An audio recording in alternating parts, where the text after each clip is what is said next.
The bullet tore through Clara's shoulder as she stumbled through the Montana wilderness, her white dress now crimson with blood. 3 days running from the Blackwood gang, and this schoolteacher was about to die alone under a cottonwood tree until she heard spurs jingling in the distance. Would this be her salvation, or had death finally caught up with her? My friends, this is a story of survival, vengeance, and unexpected love in the brutal American frontier. I'm sharing this tale from my studio here in Nashville, but I'd love to know where you're watching from. Drop your city in the comments below so I can see how far this story travels. Now let me take you back to that fateful day in 1878. The September sun bore down mercilessly on the Montana prairie, its heat shimmering off the golden grass that stretched endlessly toward the Rocky Mountains. Clara Donovan pressed her back against the rough bark of a lone cottonwood tree, her breath coming in ragged gasps that sent fresh waves of agony through her wounded shoulder. Blood had soaked through the makeshift bandage she'd torn from her petticoat, and the crimson stain spread like spilled wine across what remained of her once pristine teaching dress. 3 days. It had been 3 days since the Blackwood gang had descended upon the stagecoach, carrying her to her new position at the Whispering Pines schoolhouse. 3 days since she'd watched in horror as they'd gunned down the driver, old Samuel Hutchins, who'd been telling her stories about his grandchildren just moments before. 3 days since she'd grabbed Samuel's pistol and shot back, wounding one of the outlaws before fleeing into the wilderness. "Lord," she whispered through cracked lips, "if you're listening, I could use a miracle about now." The prairie wind answered with nothing but silence, carrying with it the scent of sage and the distant cry of a red-tailed hawk. Clara's green eyes, usually bright with the enthusiasm she brought to her teaching, now dulled with pain and exhaustion. At 24, she'd thought herself brave enough to leave Boston behind to bring education to the frontier children who needed it most. She'd never imagined it would end like this, bleeding out beneath a tree, with vultures already circling overhead like dark omens. She tried to push herself up to keep moving, but her legs buckled beneath her. The world spun in dizzying circles, and she collapsed back against the tree trunk. Her fingers fumbled for the Colt .45 she'd taken from the stagecoach, but her hand was too weak to grip it properly. If the Blackwood gang found her now, she wouldn't even be able to defend herself. That's when she heard it, the steady clip-clop of hooves approaching from the east. Clara's heart hammered against her ribs. She squinted against the sun, trying to make out the rider's silhouette. 1 horse, 1 man. Not the gang, then. They traveled in a pack of 6. But that didn't mean safety. Out here, a lone woman was vulnerable to any man with bad intentions, and she was in no condition to fight. The rider drew closer, and Clara could make out more details. Tall in the saddle, broad-shouldered, wearing a brown leather duster that had seen better days. A wide-brimmed hat cast shadows across his face, but she caught a glimpse of a star, a sheriff's badge glinting in the sunlight. "Please," she tried to call out, but her voice emerged as barely more than a whisper. She raised her good arm weakly, waving it in a feeble attempt to signal for help. The rider must have spotted her because he suddenly spurred his horse into a gallop, closing the distance between them in seconds. He dismounted before his horse had fully stopped landing, with the easy grace of a man who'd spent his life in the saddle. "Ma'am?" His voice was deep, roughened by years of prairie dust and probably whiskey. "Ma'am, can you hear me?" Clara managed to nod, her vision starting to blur at the edges. The man knelt beside her, and she got her first clear look at his face. Weathered but handsome, with sharp cheekbones and a strong jaw covered in several days' worth of stubble. His eyes were the color of storm clouds, gray-blue and intense, with lines at the corners that spoke of both laughter and sorrow. She'd guess him to be in his early 30s, maybe 5 or 6 years older than herself. "Sheriff James Walker," he said, his hands already moving to examine her wound with surprising gentleness. "Whispering Pines, what happened to you?" "Blackwood." Clara gasped the name, tasting like poison on her tongue. "The Blackwood gang. They attacked the stage 3 days ago." Something dark flickered across the sheriff's features, a shadow that transformed his face for just a moment into something dangerous. "Blackwood." He repeated the name, coming out like a curse. Then his expression softened again as he looked at her wound. "This is bad. Real bad. The bullet's still in there." "I know," Clara whispered. "It hurts. It hurts too much." James Walker's large hand covered hers, warm and steady. "That's why I'm here," he said simply. I'm going to get you somewhere safe, get that bullet out, but it's going to hurt like hell when I move you. Can't hurt worse than it already does.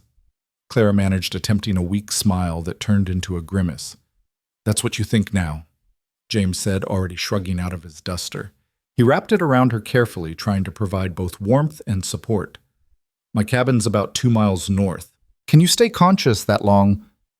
I'll try, Clara said, though black spots were already dancing at the edges of her vision. James studied her face for a moment, then made a decision. Actually, forget trying. You just rest. Before Clara could protest, he'd scooped her up in his arms as if she weighed nothing at all. The movement sent white-hot pain lancing through her shoulder, and she couldn't suppress a cry. I'm sorry, James said, his voice genuinely remorseful. I know it hurts. Just hold on to me. Clara had no choice but to wrap her good arm around his neck as he carried her to his horse, a beautiful black stallion that stood patiently despite the smell of blood. With impressive strength and coordination, James managed to mount while still holding her, settling her across his lap with her head against his chest. What's your name? He asked as he urged his horse into a smooth walk, trying to minimize the jarring. Clara, she breathed.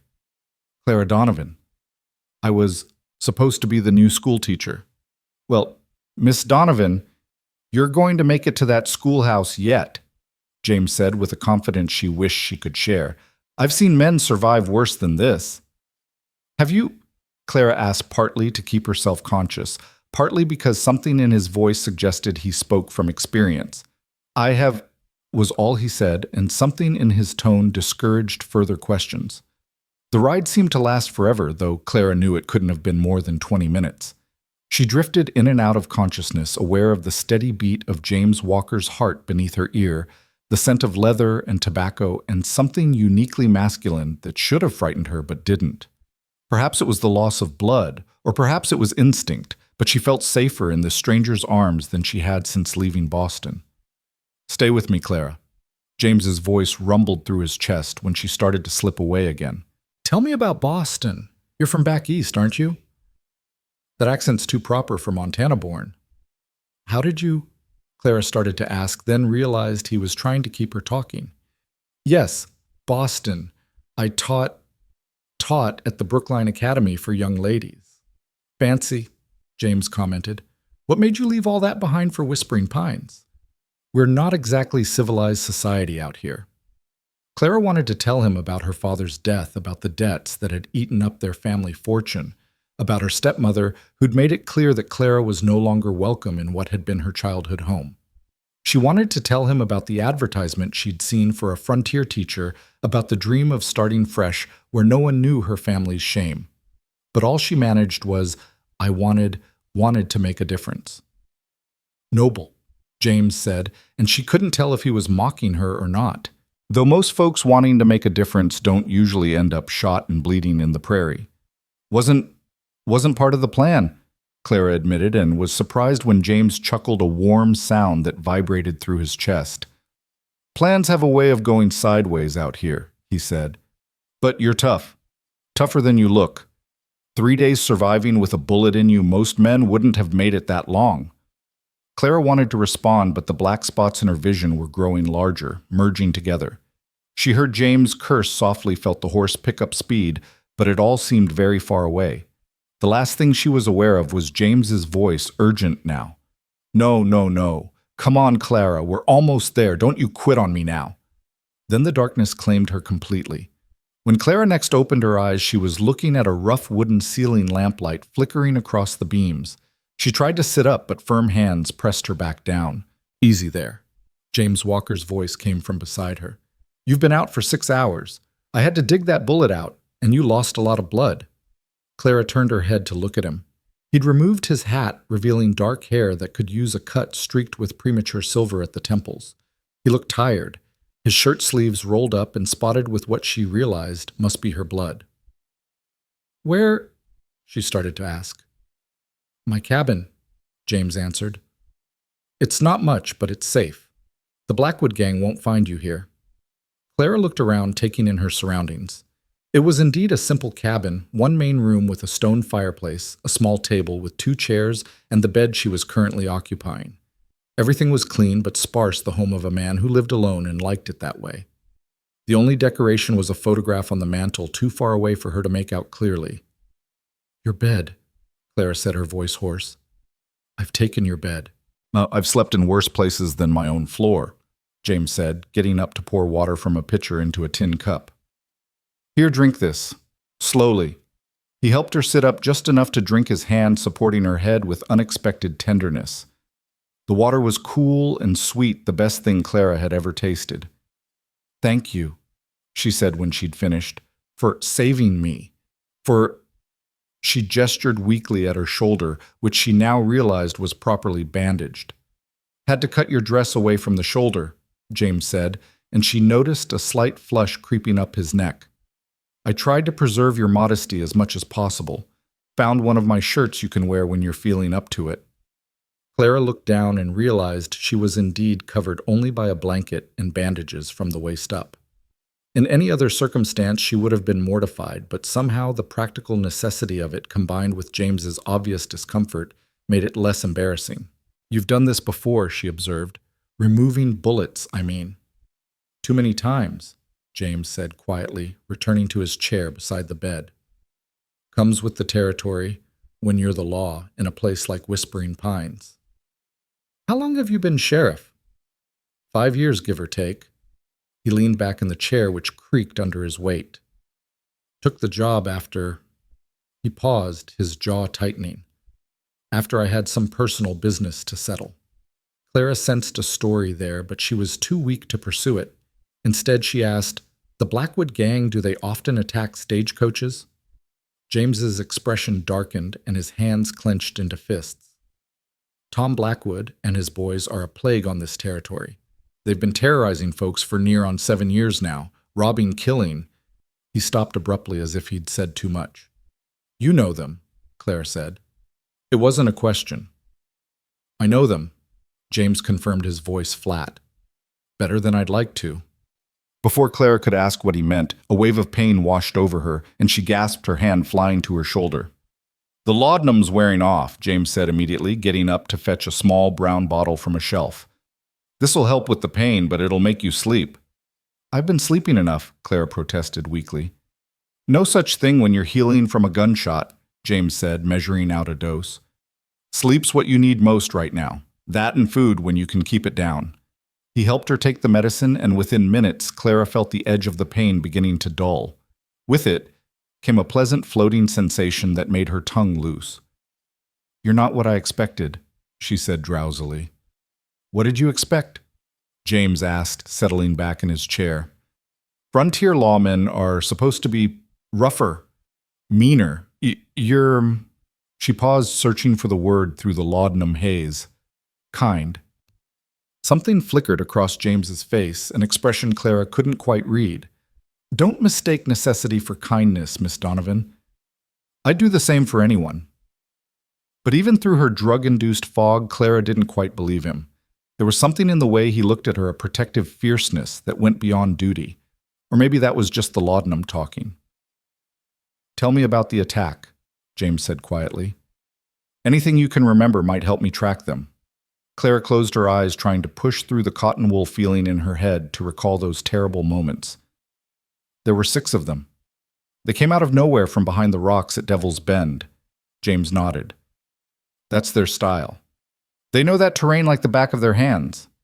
The leader, Tom Blackwood, I guess he's got a scar across his left cheek. Looks like someone tried to give him a Glasgow smile and only got halfway." "That's him," James confirmed grimly. "He shot Samuel first.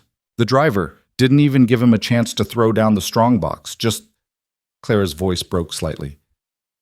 "Just shot him like he was nothing." "What happened then?" "There were 2 other passengers, a banker from Helena and his wife. They killed them too. The woman was screaming, begging, said they had children waiting at home." Clara felt tears sliding down her cheeks. "They laughed. They actually laughed while they did it." James's hand found hers, squeezing gently. "You don't have to continue if it's too much." "No, I need to tell someone," Clara insisted. They started going through the coach, taking everything valuable. I had Samuel's gun. He'd dropped it when he fell. I don't know what came over me. I shot one of them. The young one with the red hair. Got him in the leg, I think. That would be Charlie Blackwood, Tom's youngest brother, James said. You've got good aim for a school teacher. My father taught me to shoot when I was young, Clara explained. He said a lady should know how to defend herself even in Boston, especially in Boston, actually. Despite the serious conversation, James's mouth quirked in what might have been almost a smile. Smart man. They came after me then, Clara continued. I ran. I knew the country around here would be rough, lots of places to hide. I thought I could lose them. And you did for 3 days, James pointed out. That's impressive. Until one of them got lucky with a shot, Clara said, gesturing to her shoulder. I heard it hit me before I felt it. Strange, isn't it? The sound came first, then the pain. Shock, James explained. Your body's way of protecting you from trauma, at least for a few seconds. I kept running for maybe another mile before I couldn't anymore. Found that tree, figured if I was going to die, at least I'd have shade. She attempted a weak smile. Then you showed up. I was tracking them, James said. Got word about the stage when I was visiting the Kruger Ranch. Their trail led me toward that cottonwood. Lucky for me, Claire murmured, the laudanum pulling her toward sleep. Lucky for both of us, Tuck, James said quietly, so quietly she wasn't sure she'd heard right. You're the first witness to survive a Blackwood attack in over 2 years. With your testimony, I might finally have enough to get federal marshals involved. Clara wanted to ask more about that, about why he needed federal help, about what his connection to the Blackwood gang really was. But the laudanum was winning, pulling her down into soft darkness. Sleep now, James said, and she felt him pull the blanket up to her chin with surprising gentleness. You're safe here. I promise you that. As Clara drifted off, she thought she heard him add, I won't let them take anyone else. Not again. But she couldn't be sure if it was real or the beginning of a dream. The next few days passed in a blur of fever and pain.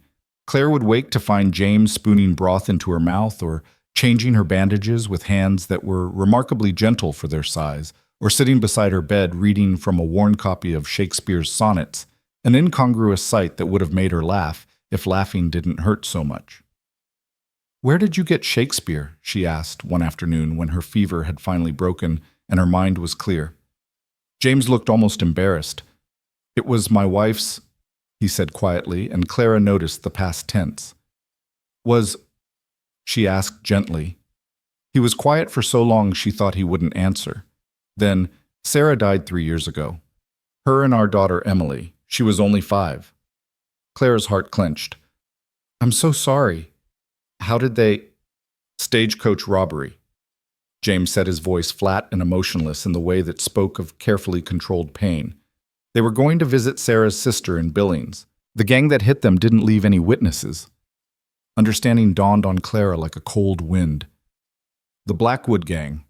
James nodded once sharply. I wasn't sheriff then. I was just a rancher trying to make a living raising cattle. After Sarah and Emily. After I buried them, I sold the ranch. Spent a year tracking the gang. When the old sheriff died, the town asked me to take the badge. Figured it would make hunting them down legal. But you haven't caught them yet. They're smart, careful. They hit then disappear into the Badlands where they know every canyon and cave. And they've got friends, people who tip them off when the law gets close. James's hands clenched into fists. But I'll get them. Every last one of them. I swore that on Sarah and Emily's graves. Clara reached out, placing her hand over his fist. Vengeance won't bring them back. No, James agreed, but justice might let them rest easier, and it might save the next Sarah and Emily from the same fate.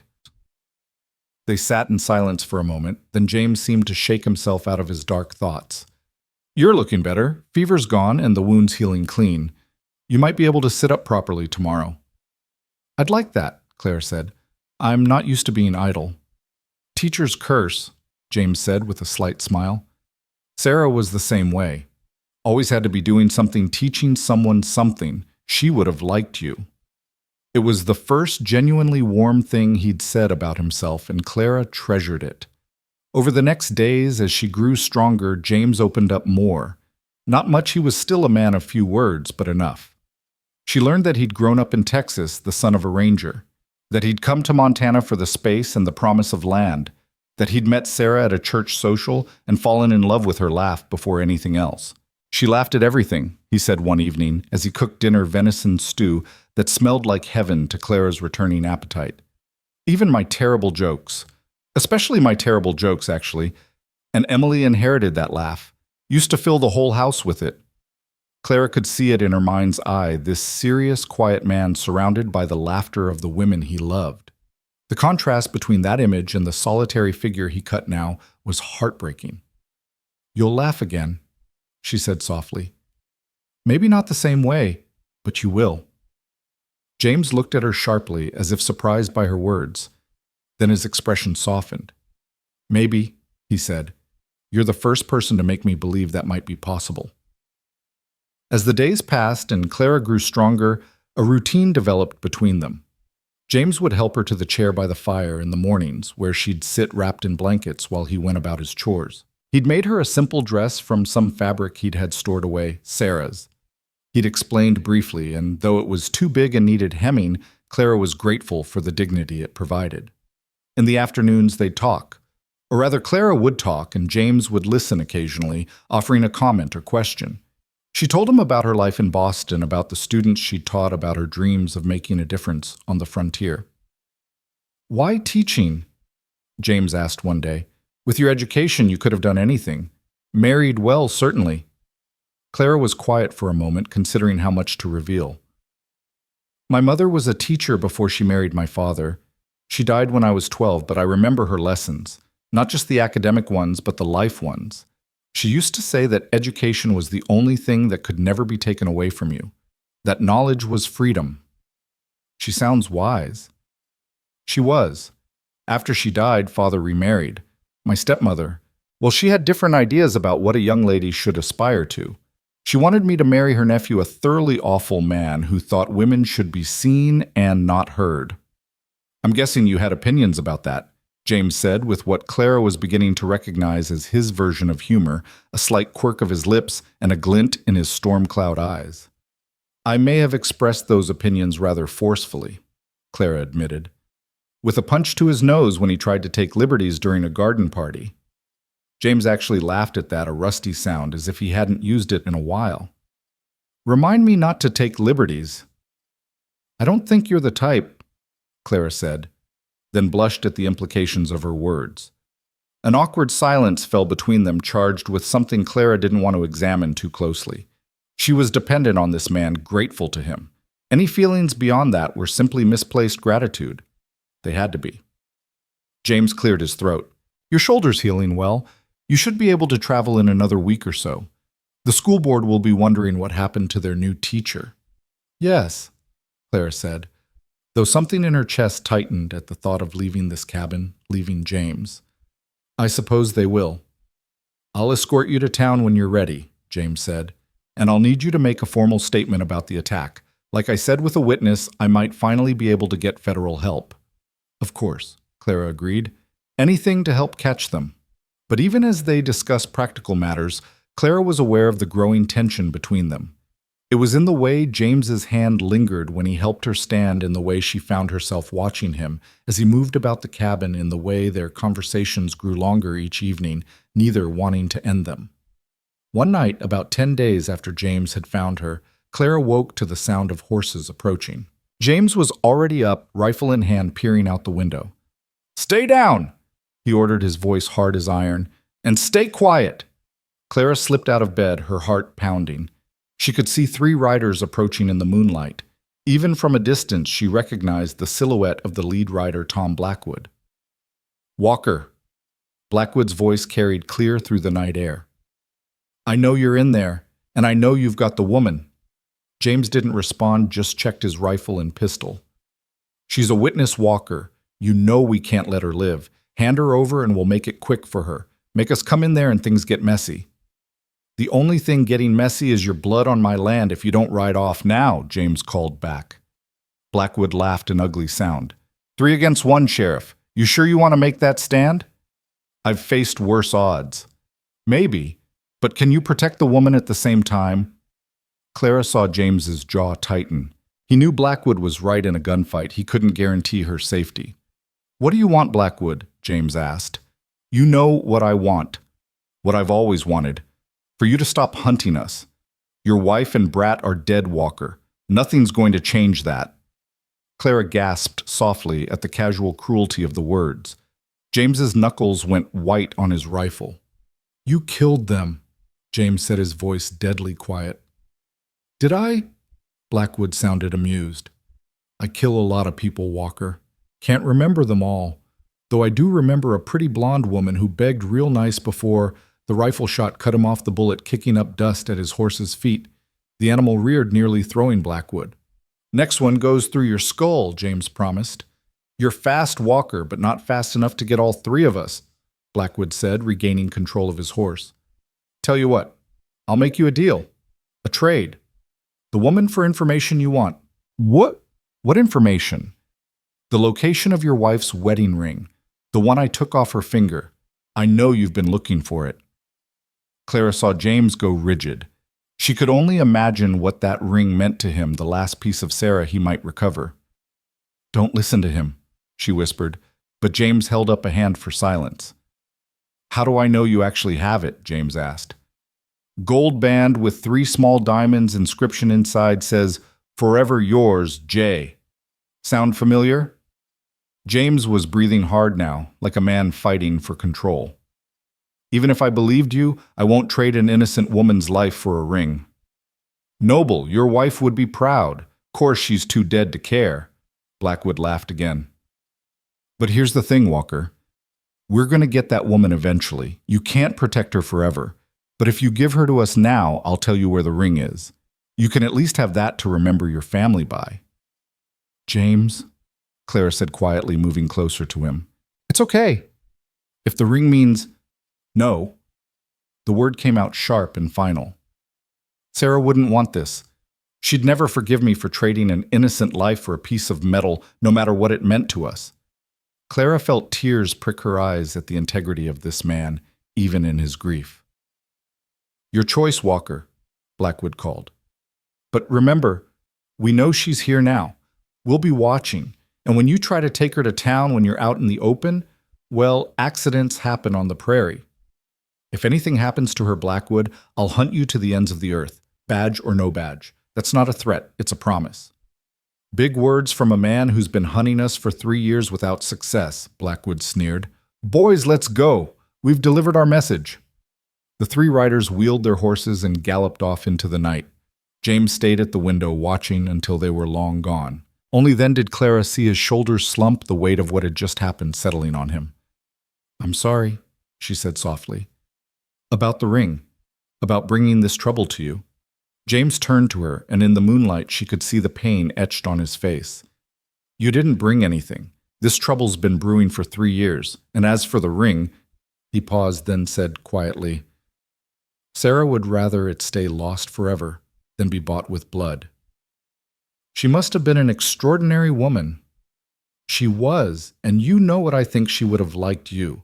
You've got the same kind of courage, the kind that shoots back when outnumbered and outgunned. Clara felt warmth spread through her chest at the compliment. What do we do now? They know I'm here.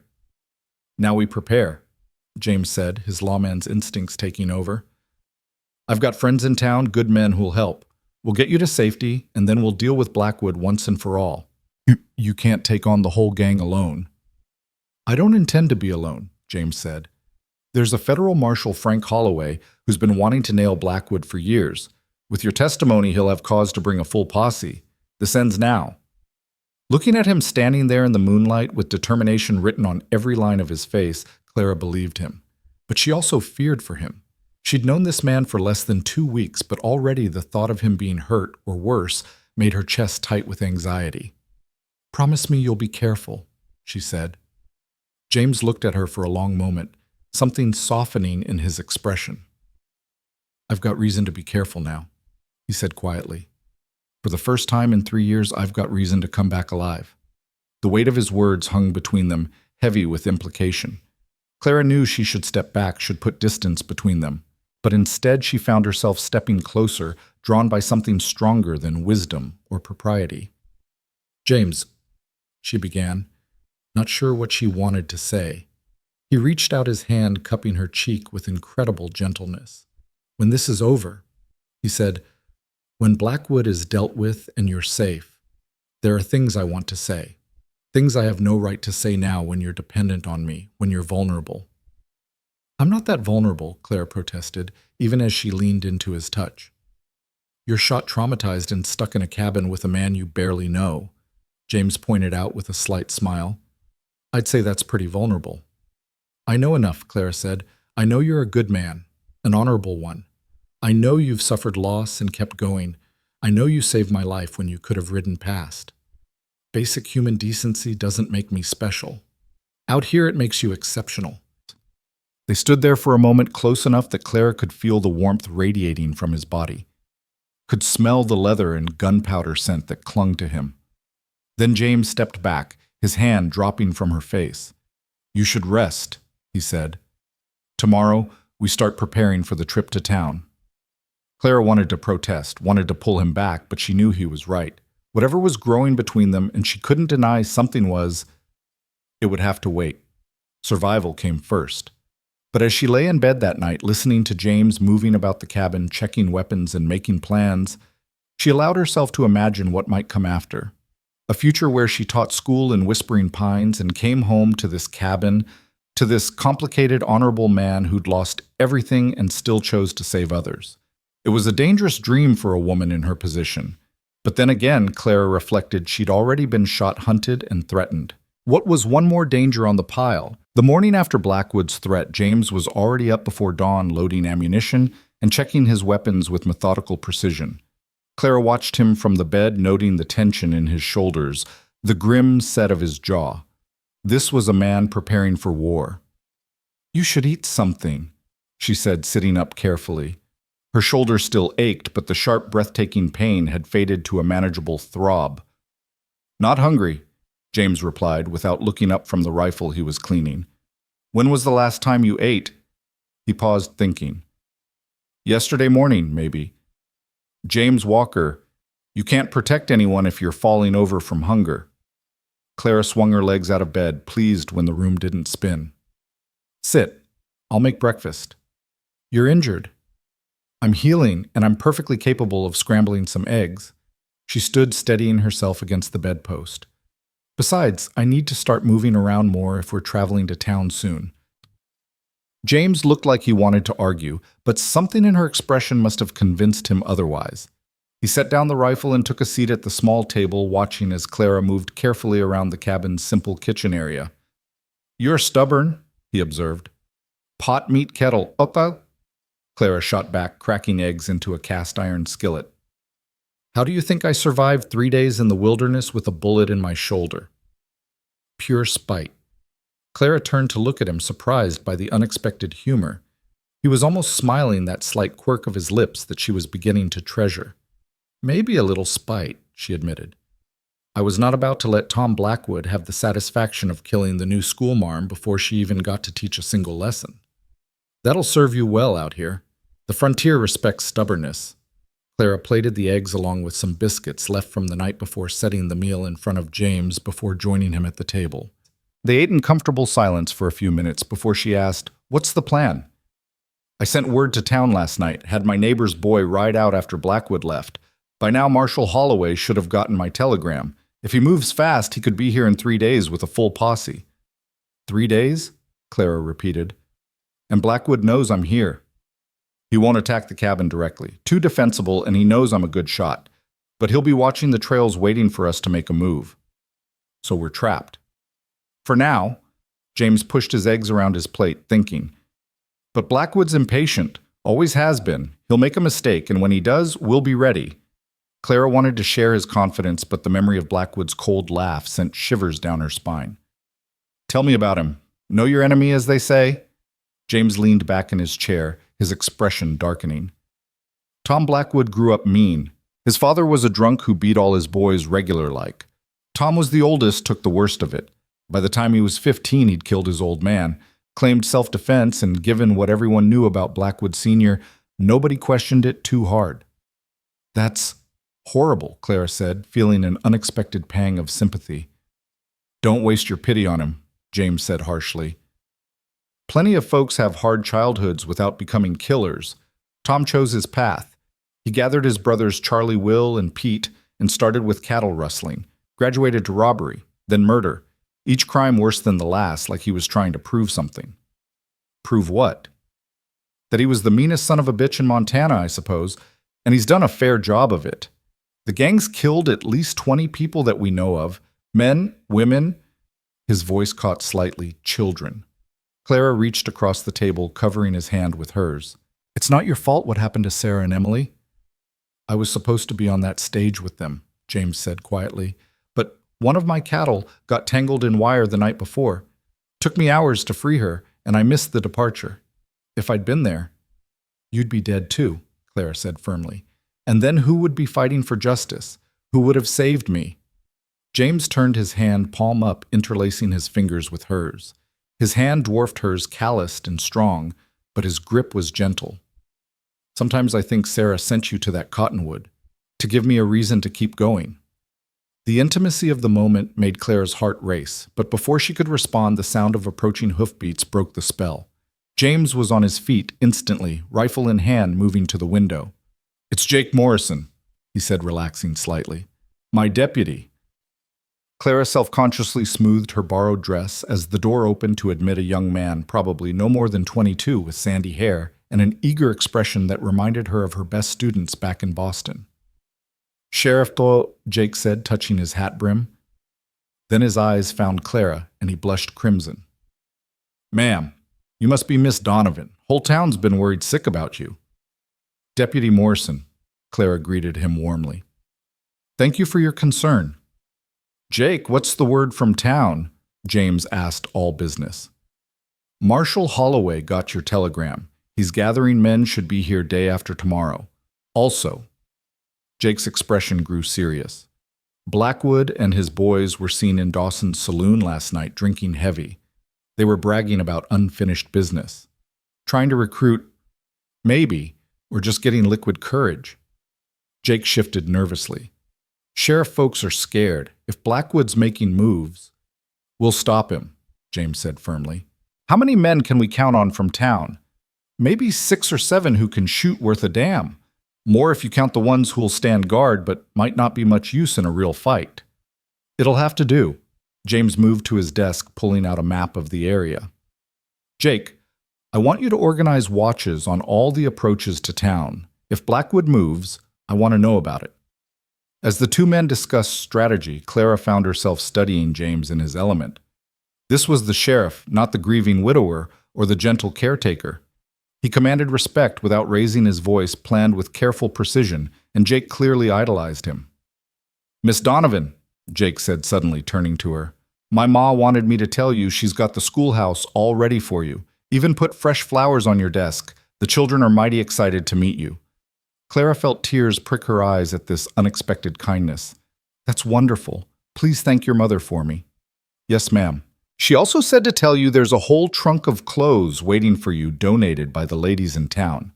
They figured you might have lost your things in the attack.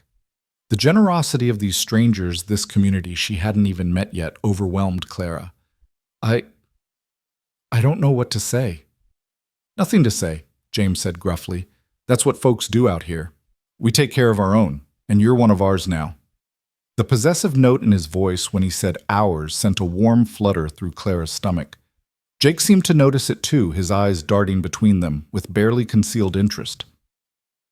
I should get back to town, Jake said, a knowing smile playing at his lips. Unless you need anything else, Sheriff. Just keep your eyes open, and Jake, tell Doc Brennan I'll be bringing Miss Donovan to town soon. Want him ready to check her shoulder. After Jake left, an awkward silence fell between them. The easy intimacy of earlier seemed harder to recapture in the bright light of day. You didn't have to declare me one of yours quite so forcefully, Clara said, attempting lightness. Didn't I? James moved closer, his storm cloud eyes intense. Blackwood needs to know you're under my protection. The whole territory needs to know it. And what happens when this is over? When Blackwood's caught and I'm teaching school, Do I stay under your protection then? James reached out his fingers, ghosting over her injured shoulder with infinite care. If you'll let me, he said quietly. I know I'm not an easy man, Clara. I've got ghosts. Darkness. You deserve better than some broken-down sheriff with more past than future. Stop, Clara said firmly. You're not broken. You're wounded. There's a difference. Is there? Yes. She caught his hand, holding it against her cheek. Broken things can't be fixed. Wounded things heal, sometimes stronger than before. James studied her face as if memorizing every detail. You really believe that? I have to. We both do. Otherwise, what's the point of surviving? He leaned down, and for a moment Clara thought he might kiss her. Her heart hammered against her ribs, her lips parting slightly in anticipation. But at the last second he pressed his forehead to hers instead, a gesture somehow more intimate than a kiss would have been. When this is over, he whispered, his breath warm against her skin. When you're safe and Blackwood's gone, I want to court you proper. Take you to dinner at the hotel. Bring you flowers, all of it. You deserve that. And if I said I don't need all that, Clara asked, if I said I already know what I want, then I'd say you've been through trauma and you're not thinking clear, James replied, pulling back slightly. I won't take advantage, Clara, not of your gratitude or your vulnerability or anything else. Clara wanted to argue, to tell him it wasn't gratitude she felt, but something deeper, stronger. But she recognized the stubborn set of his jaw, the same expression he'd worn when refusing to trade her for information about Sarah's ring. This was a man of principle, and he wouldn't be swayed. Fine, she said. Court me after. But James, don't wait too long. I'm not a patient woman. That surprised a laugh out of him, rusty but genuine. Noted, Miss Donovan, definitely noted. The rest of the day passed quietly. James taught Clara to load and clean his spare pistol, insisting she know how to defend herself if necessary. She was a quick study, her hand steady despite everything she'd been through. You really did shoot Charlie Blackwood? James asked as she practiced her aim on some bottles he'd set up behind the cabin. Right in the thigh, Clara confirmed, squinting down the barrel. He screamed like a baby. Good. He's the weakest of the brothers. Might use that.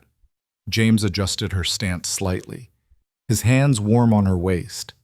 Don't lock your elbow. Let the gun move with the recoil. Clara fired the bottle, exploding in a shower of glass. Like that. Perfect. His approval warmed her more than it should have. You're a natural, or I have a good teacher. They continued practicing until Clara's shoulder began to ache. James noticed immediately, taking the gun from her hands. That's enough for today. You're pushing too hard.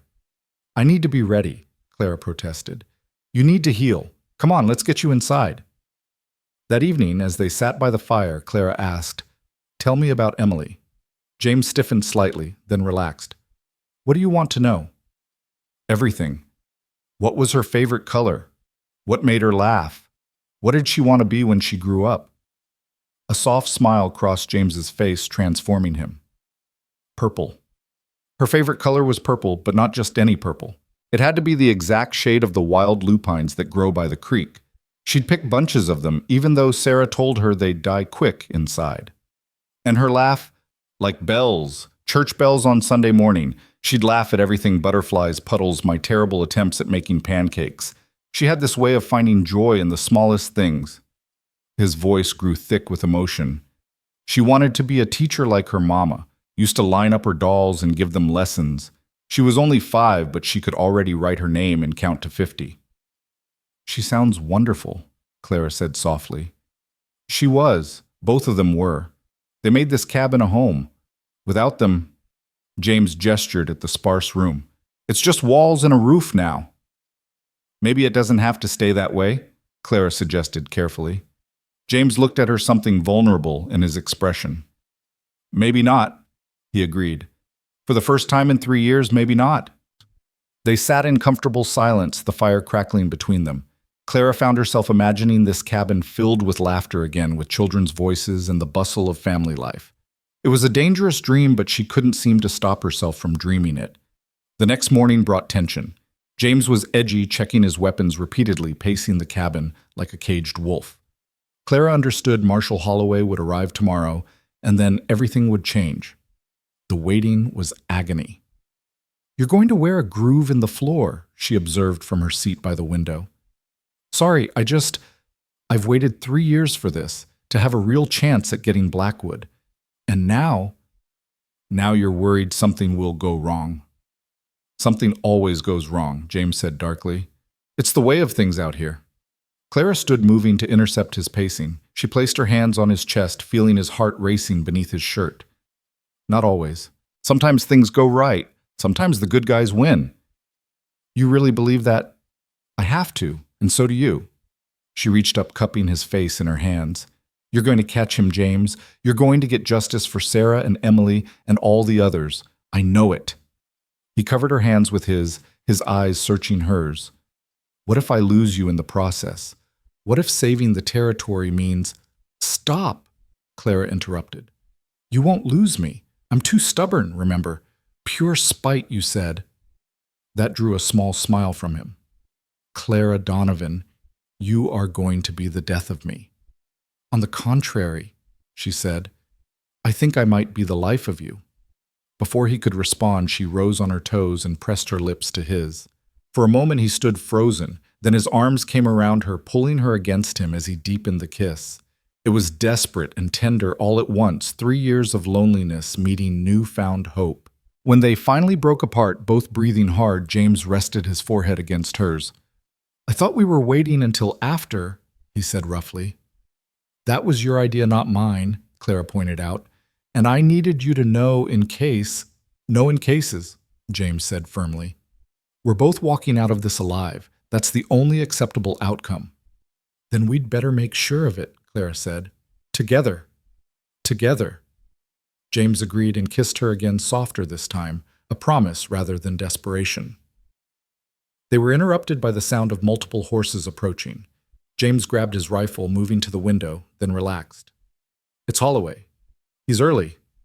Clara hastily smoothed her hair and dress as the door opened to admit a tall, lean man with silver hair and sharp green eyes. He wore a federal marshal's badge and carried himself with the easy confidence of a man who'd faced down death more times than he could count. "James Marshal Holloway greeted, shaking hands firmly. Then his eyes found Clara. "Miss Donovan, I'm glad to see you're recovering. We're going to need your testimony." "I'll tell you everything I remember," Clara promised. "Good, because I brought 8 men with me, and we're going to end this once and for all." Holloway's expression was grim. Blackwood's terrorized this territory long enough. "Where are your men?" James asked. "Making camp about a mile south. Didn't want to draw attention by riding up here en masse." Holloway pulled out a map. "Now, let's talk strategy." For the next hour, the 3 of them planned. Clara contributed what she remembered about the gang's tactics, their weapons, their horses. Every detail could matter. "They favor a crossfire," she said. "When they attacked the stage, they had men on both sides of the road. We were trapped." "That's useful," Holloway said, making notes. "What else?" "The younger one, Charlie, he's injured. I shot him in the thigh. He'll be slower, maybe reluctant to engage. Even better, a wounded animal is often the most dangerous, but also the most predictable." As they planned, Clara became aware of a change in James. The grieving widower was gone, replaced by a focused predator. This was the man who'd hunted Blackwood for a year before taking the badge, the son of a Texas Ranger. It should have frightened her, but instead she found it reassuring. This man would keep her safe. "We'll move tomorrow night," Holloway decided. "They've been seen at the old Kruger mine. It's defensible, but there's only one way out. If we surround it, we'll have them trapped," James finished, "like they trapped all their victims." "Poetic justice," Holloway agreed. "Miss Donovan, you'll stay in town with a guard detail." "Actually," James said, "I was thinking she should stay here. It's more defensible than anywhere in town, and I trust my own preparations." Holloway studied him for a moment, then nodded. "Your call, but she'll need protection." "I'll leave Jake and 2 others," James said. "Men I trust." Clara wanted to protest, to insist she didn't need babysitters, but she recognized the wisdom in the plan. She was still injured, and her presence in the fight would only distract James. "I don't like you going without me," she said quietly, when Holloway stepped outside to signal his men. "And I don't like leaving you," James replied. "But this is the best way to keep you safe. I'm not worried about me. I'm worried about you. Blackwood's dangerous, and if he's cornered, then I'll do what needs to be done." James pulled her close. "I've got something to come back to now. That makes me more careful, not less." "Promise me," Clara demanded. "Promise you'll come back." "I promise," James said, sealing it with a kiss that left her breathless. That night, their last before the confrontation, neither of them slept much. They sat by the fire talking in low voices about everything and nothing. James told her about his childhood in Texas, about learning to track and shoot from his father. Clara told him about her students in Boston, the ones who'd cried when she left. "Will you miss it?" James asked. "Boston, I mean. The civilization, the culture." "I thought I would," Clara admitted. "But now, this feels more real somehow, more honest. In Boston, everyone wears masks, plays roles. Out here you are who you are, good or bad." "That's one way to look at it," James said with a slight smile. "Though we've got our share of pretenders too." "Maybe, but not you. You're exactly who you appear to be." "And what's that?" Clara considered. "A good man who's known loss. A protector who puts others before himself. Someone who deserves a second chance at happiness." "Careful," James warned. "Keep talking like that, and I might start to believe it." "Good. You should." She yawned, exhaustion finally catching up with her. "Sleep," James urged. "Tomorrow's going to be a long day." Clara curled up against his side, her head on his shoulder. "Will you stay? Always," he promised, pressing a kiss to her hair. As she drifted off to sleep, Clara thought about how much had changed in just 2 weeks. She'd come west to teach, to start over after loss and disappointment. Instead, she'd found something she hadn't even known she was looking for: a home, a purpose, and a man worth fighting for. Tomorrow would bring danger and possibly death. But tonight, in the circle of James's arms with the fire warming them both, Clara felt more alive than she had in years. Whatever came next, she would face it with the same courage that had carried her through 3 days in the wilderness with a bullet in her shoulder. She was Clara Donovan, frontier teacher and survivor. And she was exactly where she belonged. The morning came too quickly, bringing with it a cold wind that rattled the cabin windows like an omen. Clara woke to find James already dressed in his sheriff's gear, checking his weapons one final time. The badge on his chest caught the early morning light, a reminder of the duty that would take him away from her. "You should have woken me," she said, sitting up in the bed where she'd finally moved in the early hours, her shoulder aching too much to stay on the chair. "You needed the rest." James didn't look up from loading his rifle. "Your shoulder was hurting you last night. How did you know?" "The way you kept shifting, trying to find a position that didn't pull at it." He finally met her eyes. "I notice everything about you, Clara." The simple admission made her heart skip. She rose, wrapping a blanket around herself, and moved to where he stood. "James, I need to tell you something before you go." "Save it," he said gently. "Tell me when I get back. Give me something to look forward to." "What if you don't?" He pressed a finger to her lips. "I will. I have to. Because for the first time in 3 years, I have a reason to survive beyond revenge." Before Clara could respond, Jake Morrison arrived with 2 other men she didn't recognize. They were introduced as Ben Hartford and Will Sutter, both solid-looking ranchers who'd volunteered to help protect her. "Ma'am," Ben said, tipping his hat. He was older, maybe 50, with kind eyes and a gray-streaked beard. "Don't you worry none. Anyone wants to get to you, they'll have to go through us first." "And that ain't happening," Will added.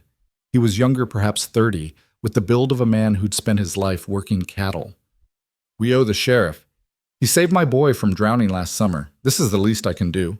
James pulled Jake aside, speaking in low tones Clara couldn't quite catch. Jake nodded seriously, his hand moving to his pistol as if to reassure himself it was there. "Time to go," Marshal Holloway announced from the doorway. His men were mounted outside, their faces grim with purpose. "The longer we wait, the more chance Blackwood has to get word of our plans." James turned to Clara, and for a moment the mask of the hardened lawman slipped. She saw the man beneath, uncertain, afraid, but determined. He pulled her into his arms, not caring who saw, and kissed her deeply. "Stay safe," he murmured against her lips. "No matter what you hear, no matter what happens, you stay in this cabin with these men. Promise me." "Only if you promise to come back," Clara countered, gripping his shirt like she could keep him there through sheer will. "I promise." He pressed something into her hand, a small silver locket. Clara recognized it from the photograph on the mantel. Sarah's locket. "Keep this for me, for luck." "James, I can't." "You can. You will." He kissed her forehead, then stepped back, the lawman returning. "Jake, you're in charge. Anyone comes near this cabin that isn't me or Holloway, you shoot first and ask questions later." "Yes, sir," Jake said firmly. James mounted his horse, a black stallion that pawed the ground impatiently. He looked back once, his eyes finding Clara's, then spurred his horse forward, joining Holloway and the posse as they rode toward Destiny. Clara stood in the doorway, watching until they disappeared over the ridge, the locket clutched tight in her hand.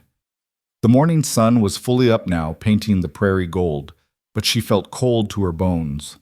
"Come inside, miss," Ben said gently. "No sense standing out here catching your death." She allowed herself to be led back in, settling into the chair by the fire that Jake stoked back to life. Will took position by the window rifle ready, while Ben checked the cabin's defenses. The reinforced door, the shuttered windows, the ammunition stores James had prepared. "The sheriff's a good man," Ben said, perhaps sensing her distress. "Smart, too. He won't take unnecessary risks." "It's not unnecessary risks I'm worried about," Clara replied.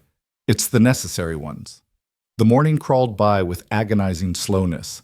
Clara tried to distract herself by reading from James's Shakespeare, but the words blurred together. Every sound from outside made her heart race. Was it horses, gunfire? But it was always just the wind or a passing animal. Around noon, Will spotted something. "Riders coming," he announced, rifle rising. "3 of them!" Clara's blood ran cold. 3 riders that could be Blackwood's remaining brothers if something had gone wrong. Jake moved to the other window, his young face set with determination. "Wait," Ben said, squinting. "That's the doc's buggy. And looks like Mrs. Morrison with him." Sure enough, Doc Brennan's familiar figure climbed down from the buggy, followed by a plump, motherly woman that must be Jake's mother. The 3rd rider was another woman Clara didn't recognize. "It's safe," Jake confirmed, though he kept his gun drawn as he opened the door. "Ma, what are you doing here?" "Bringing supplies and checking on Miss Donovan," Mrs. Morrison said briskly, bustling in with a basket. "Don't look at me like that, Jacob. You men might be content to sit here with guns and hardtack, but this young lady needs proper food and someone to check her shoulder." Doc Brennan approached Clara with his medical bag. "How's the patient? Sheriff asked me to come examine you if things stayed quiet." While the doctor examined her shoulder, pronouncing it healing well, but warning against overexertion, Mrs. Morrison and the other woman, introduced as Mary Sutter, Will's wife, set about making the cabin more comfortable. They'd brought fresh bread soup and even a clean dress for Clara. "The whole town's praying for you, dear," Mrs. Morrison said, pressing Clara's hand warmly. "And for the sheriff. It's about time that man found something to live for besides vengeance." "You know about his wife?" Clara asked. "Everyone knows. It nearly destroyed him. He was like a ghost for months after then. He turned into something worse, a man with nothing to lose. Scared us all, truth be told. But then you arrived and something changed in him." "I've only been here 2 weeks," Clara protested. Mary Sutter laughed. "Honey, out here 2 weeks can be a lifetime. You either know someone in a day or you never know them at all. The frontier don't give us time for long courtships and careful considerations." "Besides," Mrs. Morrison added with a knowing smile, "the way that man looks at you, I haven't seen him look at anyone like that since Sarah. It does our hearts good." They stayed for an hour, their presence a welcome distraction. But as the afternoon wore on, even their cheerful chatter couldn't mask the underlying tension. Somewhere out there, James and the posse were hunting Blackwood. Somewhere out there, shots might already have been fired. It was nearly 4 o'clock when they heard it, the distant crack of gunfire echoing across the prairie. Clara shot to her feet, her heart pounding. The women paled while the men moved to defensive positions. "That's from the direction of the mine," Jake said, his voice tight. Sounds like a real firefight. The gunfire continued, sporadic bursts that made Clara flinch each time. She pressed her hand to the locket at her throat, praying to any power that might be listening. I should be there, Jake muttered, pacing anxiously. I should be helping. You're helping by being here, Ben said firmly. Sheriff gave you a job. You do it. More gunfire, rapid now, like firecrackers on the 4th of July. Clara moved to the window, straining to see something, anything, but the mine was too far away. All she could do was wait and worry. Then as suddenly as it had started, the gunfire stopped. The silence that followed was somehow worse than the noise had been. Clara found herself holding her breath, waiting for something, victory shouts, more shots, anything.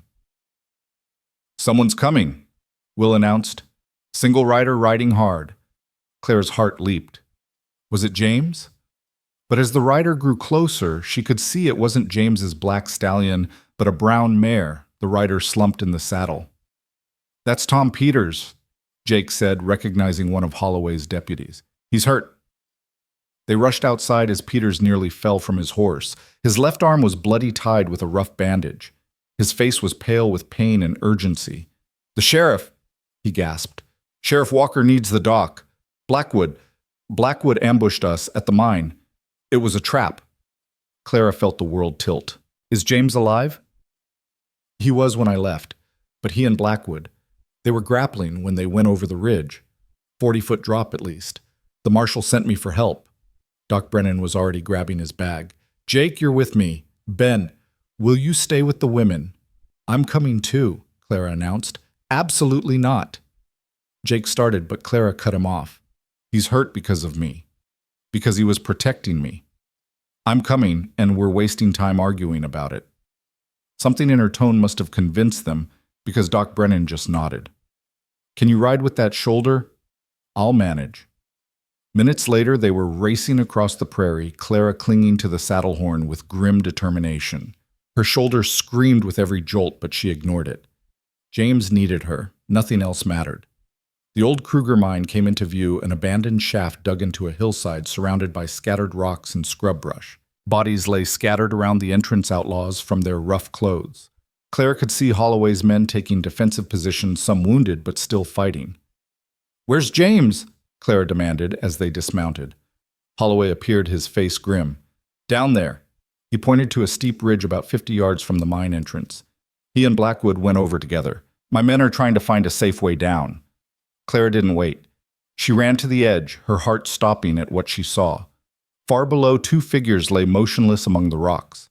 Even from this distance, she could see blood. There's a path, one of the deputies said. But it's treacherous. Clara was already starting down her boots, sliding on loose stones. She heard Doc Brennan curse behind her, following more carefully with Jake's help. The path was barely more than a goat track, switching back and forth across the cliff face. She slipped once, her injured shoulder slamming into the rock face, stars exploding across her vision. But she kept going, driven by desperation. Behind her, she could hear Jake trying to keep up, calling for her to be careful. Finally, after what felt like hours, but was probably only minutes, she reached the bottom. James lay crumpled against a boulder, blood running from a gash on his temple. A few feet away, Tom Blackwood lay at an unnatural angle, his neck clearly broken. James. Clara dropped to her knees beside him, her hands frantically searching for a pulse. There, weak but steady. James, can you hear me? His eyelids fluttered, storm cloud eyes, focusing with difficulty. Clara, you shouldn't be here. Shut up, she said, tears streaming down her face as she pressed her hand against the wound on his head, trying to slow the bleeding. You don't get to tell me what to do. Not when you're lying here bleeding. Doc Brennan arrived immediately, beginning his examination. Concussion for sure, possible broken ribs, this leg's fractured. He looked up at Jake. We need to get him stable before we move him. As the doctor worked, James's hand found Clara's, gripping weakly. Blackwood? Dead, Clara told him. It's over, James. You did it. A ghost of a smile crossed his bloodied lips. Good. Sarah, Emily, they can rest now. And you can live now, Clara said fiercely. You hear me, James Walker? You're going to live. You promised me. Stubborn woman, he murmured. Then his eyes rolled back, unconsciousness claiming him. The next hours were a blur. They rigged a makeshift stretcher, carefully hauling James up the cliff path. Clara stayed by his side, holding his hand, talking to him, even though he couldn't hear her. She told him about the future she imagined teaching school, coming home to the cabin children laughing in the yard where Emily once played. "Don't you leave me," she whispered fiercely. "Don't you dare leave me now that I've found you." They got him back to town to Doc Brennan's office, where the doctor could work properly. Clara was banished to the waiting room where she paced like a caged animal. Mrs. Morrison tried to get her to eat to rest, but Clara couldn't. Not until she knew. Marshall Holloway found her there as darkness fell. "We got them all," he reported. "Charlie Blackwood's dead along with Will and Pete. 2 of the gang members surrendered. It's finished." "None of that matters if James doesn't make it," Clara said hollowly. "He'll make it," Holloway said with surprising gentleness. "That man's too stubborn to die now that he's got something to live for. And from what I hear, that something is you." Clara looked at him in surprise. The marshal's weathered face creased in what might have been a smile. "I've known James Walker for 5 years. I've never seen him look at anyone the way he looks at you. Not even Sarah, and he loved that woman. Something fierce." Before Clara could respond, Doc Brennan emerged looking exhausted but relieved. "He's going to make it. The legs set ribs are wrapped and the head wound stitched. He's tough as old leather, that one." Clara sagged with relief, Mrs. Morrison catching her before she could fall. "Can I see him?" "He's sleeping, but yes, might do him good to hear your voice." Clara entered the small medical room where James lay, looking pale and battered but beautifully alive. His leg was splinted, his torso wrapped in bandages, and a white dressing covered the wound on his temple. She pulled a chair close to his bed, taking his hand in both of hers. "I'm here," she whispered. "I'm not going anywhere." She stayed there all night, dozing fitfully in the chair, waking every time James stirred. Near dawn, his eyes finally opened, clear and aware. "Clara." His voice was rough, confused. "What? Where am I?" "Doc Brennan's office. You fell off a cliff fighting Tom Blackwood." "Do you remember?" James frowned. Then understanding dawned. "He's dead. It's really over." "It's over," Clara confirmed. "The whole gang. Marshall Holloway got them all." James closed his eyes, and for a moment Clara thought he'd gone back to sleep. Then she realized he was crying silent tears sliding down his weathered cheeks. 3 years, he whispered. 3 years I've lived for nothing but revenge, and now you get to live for something else, Clara said gently. For yourself, for the future, for... She hesitated, then forged ahead. "For us, if you'll have me." James's eyes snapped open, focusing on her with intensity. "Clara Donovan, are you proposing to me?" "Maybe I am," she said, lifting her chin defiantly. "Someone has to. You're too noble to do it yourself while I'm supposedly vulnerable and grateful. You were shot 2 weeks ago. You're living in my cabin. You're definitely vulnerable." "I'm also definitely in love with you," Clara said simply. "That's not gratitude or vulnerability or anything else you want to blame it on. That's just truth." James stared at her for a long moment, then used his good arm to pull her down for a kiss that was answer enough. When they finally broke apart, he was smiling, really smiling for the first time since she'd met him. "I love you too," he said. "God help me, I shouldn't. You deserve better than a broken-down sheriff with too many ghosts. But I love you anyway." "Good," Clara said firmly. "Because I have plans for you, James Walker. Big plans. Starting with getting you healed up, then a proper courtship since you insist on it, then a wedding that will have the whole town talking. And after that we make that cabin a home again. We fill it with laughter and love, and maybe if we're blessed, children who'll chase butterflies and pick lupines by the creek." James reached up, touching her face with wonder. "You really want that with me?" "I've never wanted anything more in my life," Clara assured him. "You saved me in more ways than one, James. Now let me save you right back." "Too late," he said softly. "You already have." They were interrupted by Doc Brennan come to check his patient, but Clara didn't move from James's side. She'd found her place, her purpose, her person. The frontier had tested her with blood and bullets, but she'd survived. More than survived, she'd found love in the most unlikely place with the most unlikely man. Outside, the sun was rising over whispering pines, painting the sky in shades of gold and pink. It was a new day, the first day of their life after Blackwood, after revenge, after loneliness. Clara squeezed James's hand, feeling his steady pulse beneath her fingers, and knew that all the pain had been worth it for this moment, this man, this future stretching out before them like the endless Montana prairie. The door burst open and Jake Morrison rushed in, his young face bright with excitement. "Sheriff Miss Clara, you need to hear this." "What is it, Jake?" James tried to sit up, wincing as his ribs protested. "The town council met this morning. They want to throw you both a celebration, a real shindig with dancing and everything. And," Jake paused dramatically, "they've voted to give Miss Clara a bonus for her bravery, enough to properly outfit the schoolhouse however she wants." Clara felt tears prick her eyes. This town, these people who'd taken her in without question, who'd protected her and now wanted to celebrate her, this was community. This was home. "There's more," Jake continued, grinning. "Mrs. Morrison said to tell you that the ladies' auxiliary is already planning the wedding. She said you might as well accept it, because they're going to do it anyway." James groaned. "Lord save us from well-meaning church ladies." "Like, don't you groan at good fortune, James Walker," Clara scolded.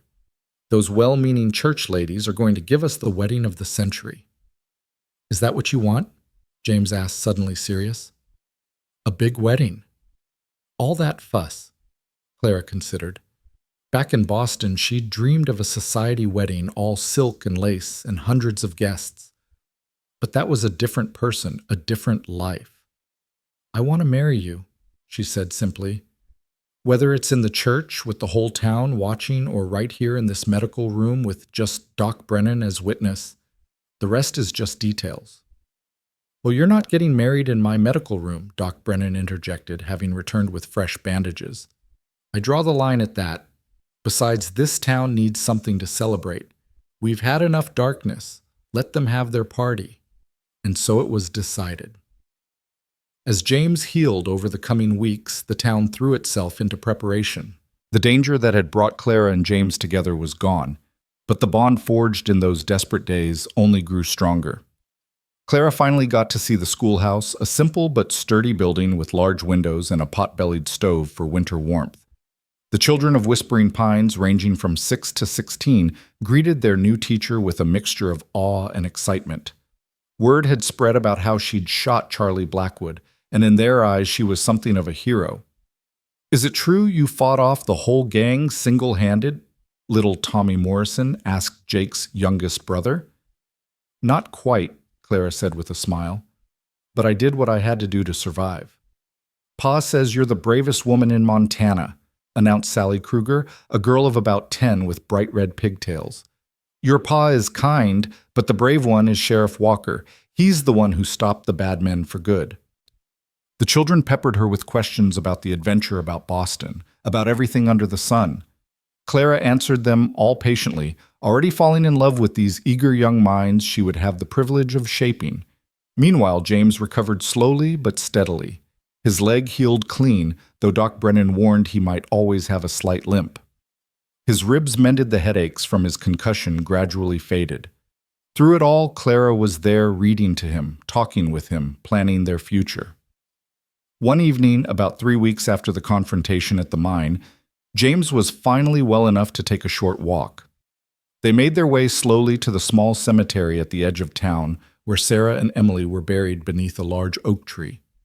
James stood silently before the graves, Clara's hand in his.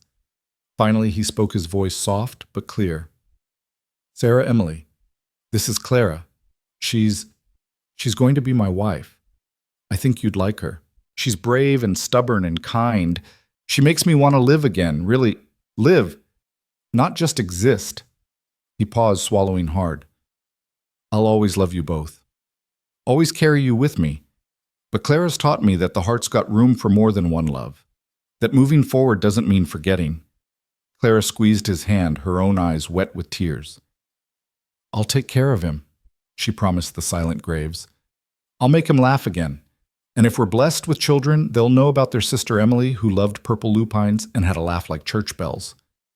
James pulled her close, pressing a kiss to her temple. Thank you, he whispered, for understanding, for not asking me to forget. Never, Clara assured him. They're part of your story, which means they're part of our story now. As they walked back to town, the sun setting behind them, Clara felt a sense of peace settle over her. The journey that had begun with violence and fear was transforming into something beautiful. She'd come west to teach to start over. Instead, she'd found adventure, danger, love, and a home. The wedding was set for 6 weeks after the shootout, enough time for James to fully heal and for Clara to establish herself as the town's school teacher. Mrs. Morrison and the ladies' auxiliary took over the planning with military precision, turning the church into a bower of wildflowers and ribbons. The night before the wedding, Clara sat in her room at the boarding house. James had insisted on propriety. Once he was well enough to enforce it, fingering the locket he'd given her that morning before riding off to face Blackwood. A knock at her door interrupted her thoughts. It was Mrs. Morrison carrying a box. "This was Sarah's wedding dress," the older woman said, setting the box on Clara's bed. "James asked me to keep it after.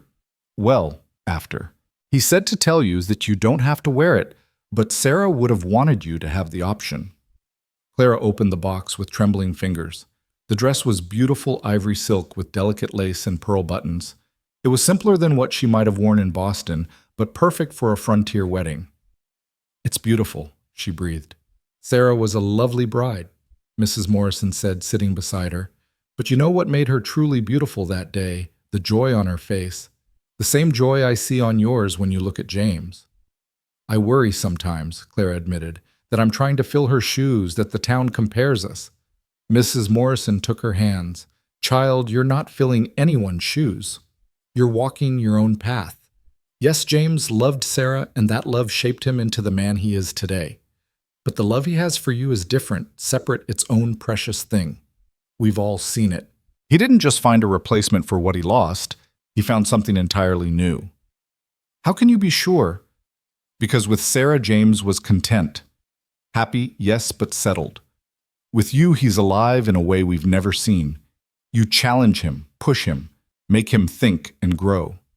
Sarah soothed his rough edges. You set them on fire and forged them into something stronger." Clara felt tears sliding down her cheeks. "Thank you. I needed to hear that." The next morning dawned clear and bright, one of those perfect Montana days where the sky seemed endless and the air tasted of possibility. The whole town turned out for the wedding, cramming into the little church, until people had to stand in the doorway just to see. Clara walked down the aisle in Sarah's dress, which fit as if it had been made for her. But she'd added her own touches, her mother's pearl necklace, a bouquet of wild lupines mixed with roses from Mrs. Morrison's garden, and a new blue ribbon in her hair. James stood at the altar in his best suit, his sheriff's badge polished to a shine. When he saw her, his face transformed with such pure joy that Clara felt her breath catch. This man who'd been so broken when she met him now stood tall and whole, ready for a future neither of them could have imagined 6 weeks ago. Reverend Patterson performed the ceremony, speaking about second chances and the mysterious ways Providence worked. When he asked if anyone objected, Jake Morrison called out, "Anyone who objects has to deal with me," which caused a ripple of laughter through the congregation. "I do," Clara said when prompted, her voice clear and certain. "I do." James echoed, his eyes never leaving hers. "Then by the power vested in me by the territory of Montana, I pronounce you husband and wife. Sheriff, you may kiss your bride." James pulled her close, one hand cupping her face with that familiar gentleness. "I love you, Clara Walker," he murmured, then kissed her as the church erupted in cheers. The celebration that followed was unlike anything Clara had experienced in Boston. The whole town gathered in the square tables, groaning with food fiddle music filling the air. James led Clara in their first dance as husband and wife, his slight limp barely noticeable as they swayed together. "No regrets?" he asked softly. "Only one," Clara replied. When he looked concerned, she smiled. "I regret it took getting shot to find you." James laughed, spinning her around. "Worth it." "Every drop of blood," she assured him. As the night wore on, Clara danced with what felt like every man in town, while James was passed between the ladies, all of whom wanted to wish him well. Marshall Holloway, who'd stayed for the wedding, pulled Clara aside during a break in the music. "I've got something for you," he said, producing an envelope. "A wedding present, you might say." Clara opened it to find an official document. "What is this?" "A commendation from the federal government for your bravery in surviving the Blackwood gang attack and providing testimony that led to their capture.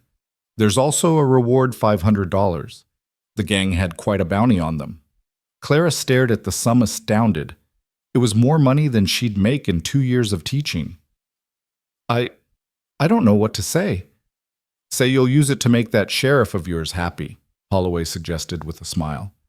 "Man deserves some happiness after everything he's been through." Later, as the celebration continued around them, Clara told James about the reward. His eyes widened. "That's enough to buy the Hendricks place next to mine. Expand the ranch, maybe get some cattle again." "Or," Clara suggested, "we could use it to build an addition on the cabin for the children we're going to have." James's hand moved to her stomach, his expression wondering. "Children. Our children." "At least 3, Clara said decisively. "The cabin needs laughter again." "3?" James laughed. "You sure about that?" "Very sure. This is Montana James Walker. We do everything big out here." As if to punctuate her words, the church bell began to ring 12 strokes for midnight. Around them, the townsfolk cheered, raising their glasses in toast to the new couple. "To Sheriff and Mrs. Walker," someone shouted. "May their aim always be true and their love even truer." The crowd laughed and drank, and Clara found herself surrounded by her new community.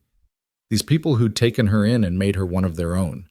She looked at James, her husband, this man who'd saved her in body, and whom she'd saved in spirit, and knew she was exactly where she belonged. The morning after their wedding, Clara woke in the cabin that was now truly home. Sunlight streaming through the windows James had cleaned specially for her arrival as his bride. She turned to find him already awake, propped on one elbow, watching her with an expression of wonder that made her heart flutter. "What are you thinking?" she asked, reaching up to trace the healing scar on his temple, a permanent reminder of that terrible day at the mine. "That I must be dreaming," James admitted, catching her hand and pressing it to his lips. 6 weeks ago, I was ready to die taking down Blackwood. Now I'm lying here with a beautiful wife, planning a future I never thought I'd have. Life has a way of surprising us," Clara said softly. "I came west to teach school and start over. I never imagined I'd find love, adventure, and a purpose greater than anything I'd dreamed." James pulled her closer, his arms strong and sure around her. "Do you miss it, Boston, I mean? The comfort, the society?" "How can I miss something that never truly felt like home?" Clara asked. "In Boston, I was the impoverished gentlewoman teaching because I had to, not because I wanted to. Here I'm Clara Walker, schoolteacher survivor, and wife to the bravest man in Montana." "Brave?" James scoffed gently. "I was terrified every moment you were in danger. Brave would have been keeping you safe from the start." "You did keep me safe. From the moment you found me under that cottonwood tree, you've done nothing but protect me." She paused, then added with characteristic directness, "Now stop arguing with your wife on the first morning of our marriage." That surprised a laugh out of him, and Clara treasured the sound. In the weeks since Blackwood's death, James had laughed more frequently, the shadows in his eyes retreating bit by bit. She knew they'd never disappear entirely.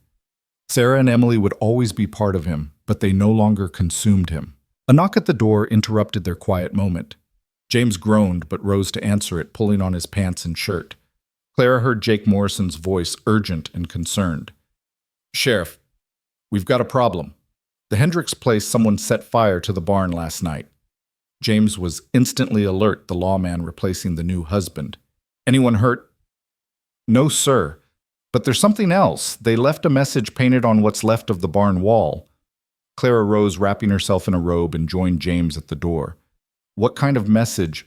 Jake looked uncomfortable. "It says, 'Blackwood's ghost remembers.' We think it might be some of the gang members who weren't at the mine, coming for revenge." James's face hardened. How many unaccounted for? Maybe 2 or 3 according to Marshall Holloway's count, lesser members who might have been out on other jobs when we hit the mine. I'm coming with you, Clara said immediately. Clara, no. James Walker. We've had this discussion. I'm not sitting home while you ride into danger. Not anymore. She was already reaching for her clothes. Besides, the Hendricks place is going to be ours, remember? I have a stake in this. James recognized the stubborn set of her jaw and knew arguing was pointless. Fine, but you stay back with Jake while I investigate. 20 minutes later, they rode up to the Hendricks ranch, the acrid smell of smoke still hanging in the air. The barn was a blackened skeleton against the morning sky, and sure enough, painted in white on a surviving section of wall were the words Jake had reported. Could be a bluff, Jake suggested. Someone trying to scare us using Blackwood's name.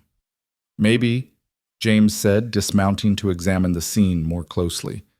But we can't take chances. Clara, what do you remember about the gang members who weren't the brothers? Clara thought back to that terrible day. There were 2 others with them during the stagecoach attack. A Mexican man with a scar across his nose and a younger one, maybe 18, with a lazy eye. Miguel Santos and Bobby Dutton, James identified. Both wanted for various crimes. If they're back for revenge... He was interrupted by the sound of horses approaching fast. James drew his gun, pushing Clara behind him, but relaxed when he saw it was Ben Hartford and several other townsmen. Sheriff Jim, Ben called out, "We've got news. Strangers were seen in Dawson's saloon last night asking questions about you and Mrs. Walker." Description: 1 Mexican, 1 young white fellow with an eye that don't track right. James cursed softly.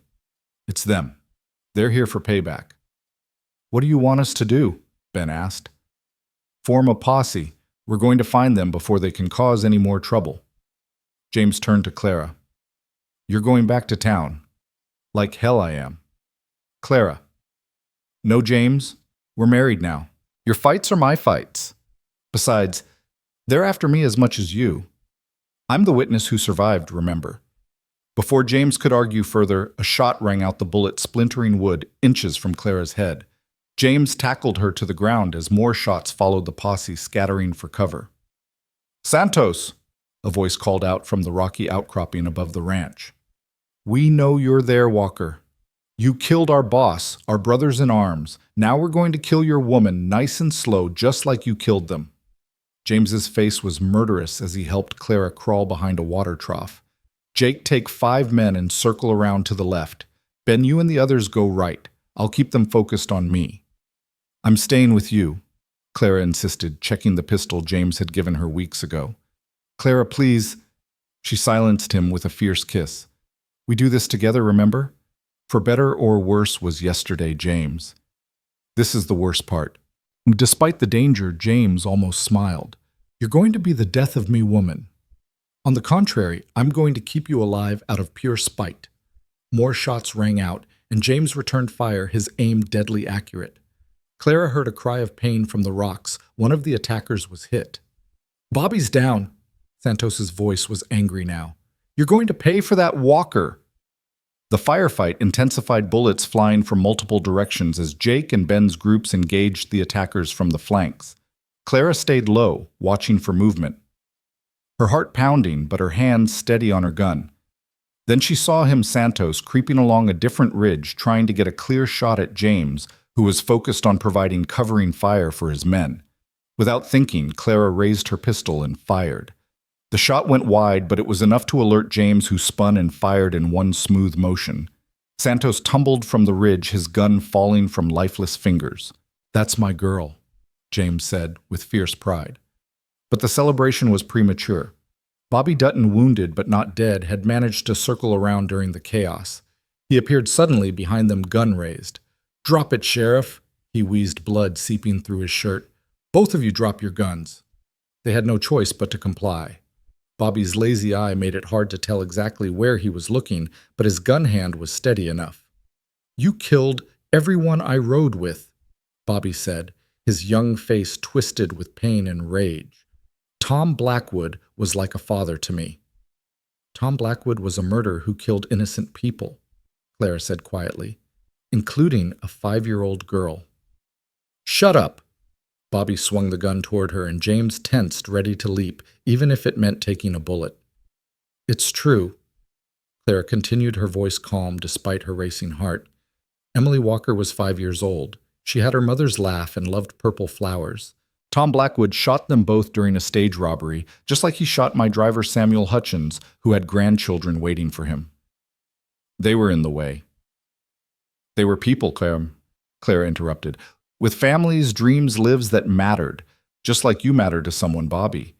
You're young. You can still choose a different path." "It's too late for that," Bobby said, but his gun hand was starting to shake.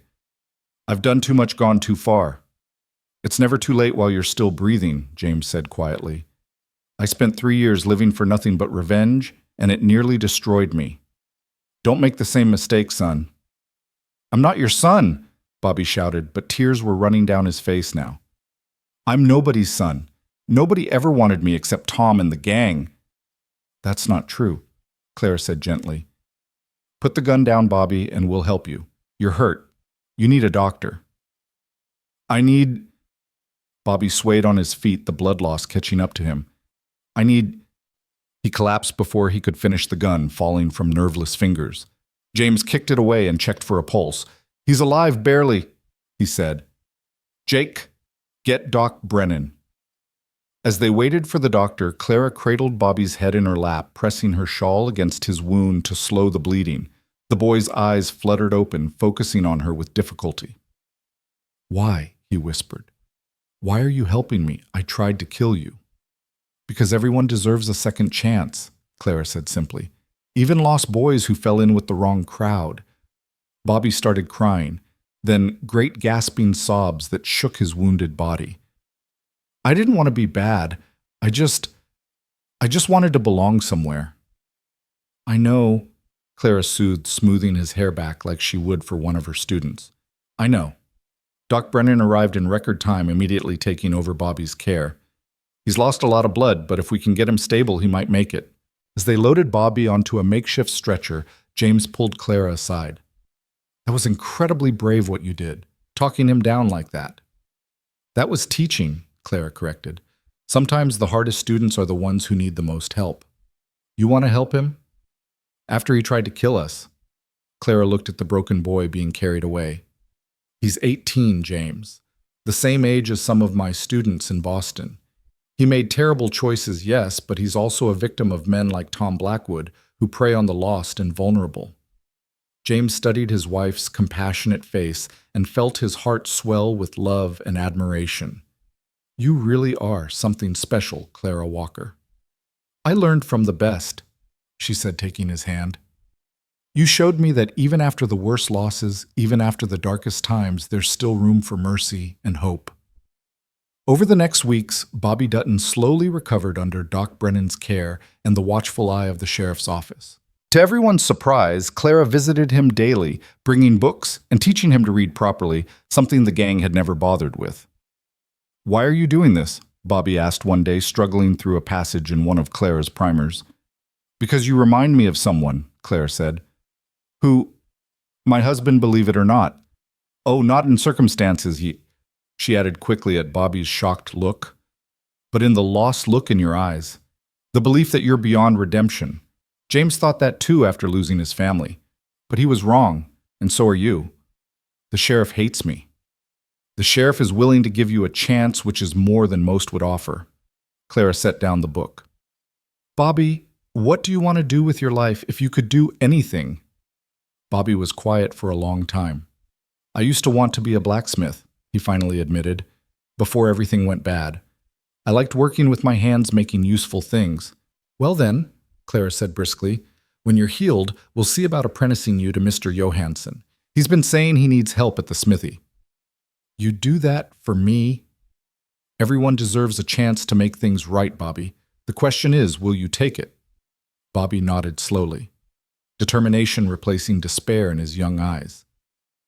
"Yes, ma'am. I will." Meanwhile, James had been working with Marshal Holloway to ensure no other gang members would come seeking revenge. They tracked down the last few associates, most of whom had scattered to the wind after hearing about Blackwood's death, wanting nothing to do with the dead man's cause. One evening, as autumn began to paint the prairie in shades of gold and rust, James found Clara at the schoolhouse, staying late to prepare lessons. The children had taken to her immediately hungry for learning and enchanted by their teacher who'd faced down outlaws and lived to tell the tale. "The children love you," James observed, watching her arrange books on the shelves. "And I love them," Clara replied. "Even the difficult ones, especially the difficult ones, actually. They're the ones who need it most." Like Bobby. Like Bobby. She turned to face him. "Are you angry that I'm helping him?" "I was," James admitted, "but then I realized this is who you are. You see the good in people even when they can't see it themselves. You saw it in me when I was nothing but darkness and vengeance." "You were never just that," Clara protested. "Even at your darkest, you were still the man who saved a wounded stranger, who treated her with gentleness and respect, who chose her life over your own need for revenge when Blackwood offered you that trade." James crossed to her, pulling her into his arms. "How did I get so lucky?" "It wasn't luck," Clara said firmly. "It was courage. You had the courage to save me, to face your demons, to choose love over vengeance." "That's not luck, James Walker. That's character." They were interrupted by Jake Morrison bursting through the door, his young face bright with excitement. "Sheriff Mrs. Walker, you need to come quick." "What is it now?" James asked, immediately alert. "It's Marshal Holloway. He's back and he's got news, big news." They followed Jake to the sheriff's office, where Holloway waited with an official-looking document. "James, Clara," he greeted them. "I've just come from Helena. The territorial governor has reviewed the entire Blackwood case, including Mrs. Walker's testimony and bravery." He handed James the document. "He's awarding you both the Territory Medal of Valor. There's also talk of James being offered a U.S. Marshal position if you're interested." James stared at the document in shock. "Marshal, you've proven yourself 10 times over," Holloway said. "The territory needs men like you, men who understand justice but also mercy." His eyes flicked to Clara. "And women who can tame such men while standing as their equals." "I need to think about it," James said slowly. "Discuss it with my wife." "Of course. Take your time. The offer stands whenever you're ready." Holloway tipped his hat to Clara. "Ma'am, it's been an honor watching you work. That boy Bobby might just make something of himself thanks to you." After Holloway left, James and Clara walked slowly back to their cabin, the weight of the offer hanging between them. "A U.S. Marshal," Clara said finally. "That would mean travel danger, long absences." "I won't take it if you don't want me to," James said immediately. "You and our life here matter more than any position." Clara stopped walking, turning to face him in the fading light. "What do you want, James?" "Not what you think I want, but what you want." James considered carefully. "I want to make a difference. I want to protect people, to ensure no one else suffers what we suffered. But I also want to come home to you every night to raise our children, to build the life we've talked about." "Then we'll find a way to have both," Clara said decisively. "Maybe you take the position, but limit your territory to Montana. Or maybe you train others to do what you do. The point is, we decide together." "Together," James agreed, pulling her close. "I love you, Clara Walker." "And I love you, James Walker. Now take me home. I have something to tell you." "What is it?" Clara smiled, a secret knowing smile that made her glow in the twilight. "I visited Doc Brennan today about the sickness I've been having in the mornings." James froze, his eyes widening. "Clara, are you—" "Due in about 7 months, according to the doctor," she confirmed, laughing at the joy that transformed his face. "We're going to have a baby, James." He swept her up in his arms, spinning her around as she laughed, the sound carrying across the prairie like a promise. When he set her down, there were tears in his eyes. "A baby," he whispered, his hand moving to her still flat stomach. "Our baby. The first of those 3 I promised you," Clara teased, though her own eyes were wet. "This cabin is going to ring with laughter again, James, the kind that would make Emily proud." They walked home hand in hand, planning and dreaming. The cabin that had once been a tomb for James's grief would soon be filled with new life. The shadows were finally retreating, replaced by hope and joy and the promise of tomorrow. That night, as they lay in bed, James told Clara something he'd been holding back. Frank Holloway found something when they were cleaning out the mine where Blackwood hid. Sarah's ring. He had it, after all. Clara sat up. James, that's wonderful. Where is it? James reached into the nightstand drawer and pulled out a small gold band with 3 diamonds. Here, and I want you to have it. James, I couldn't. Sarah would want you to, James said firmly.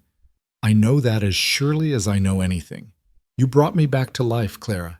You gave me a future when I thought I had none. She would be grateful to you just as I am.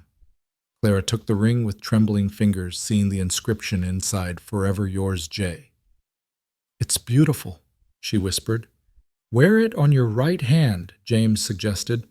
Let it be a reminder that love doesn't die, it just transforms. Sarah's love led me to you, and your love is leading me to tomorrow.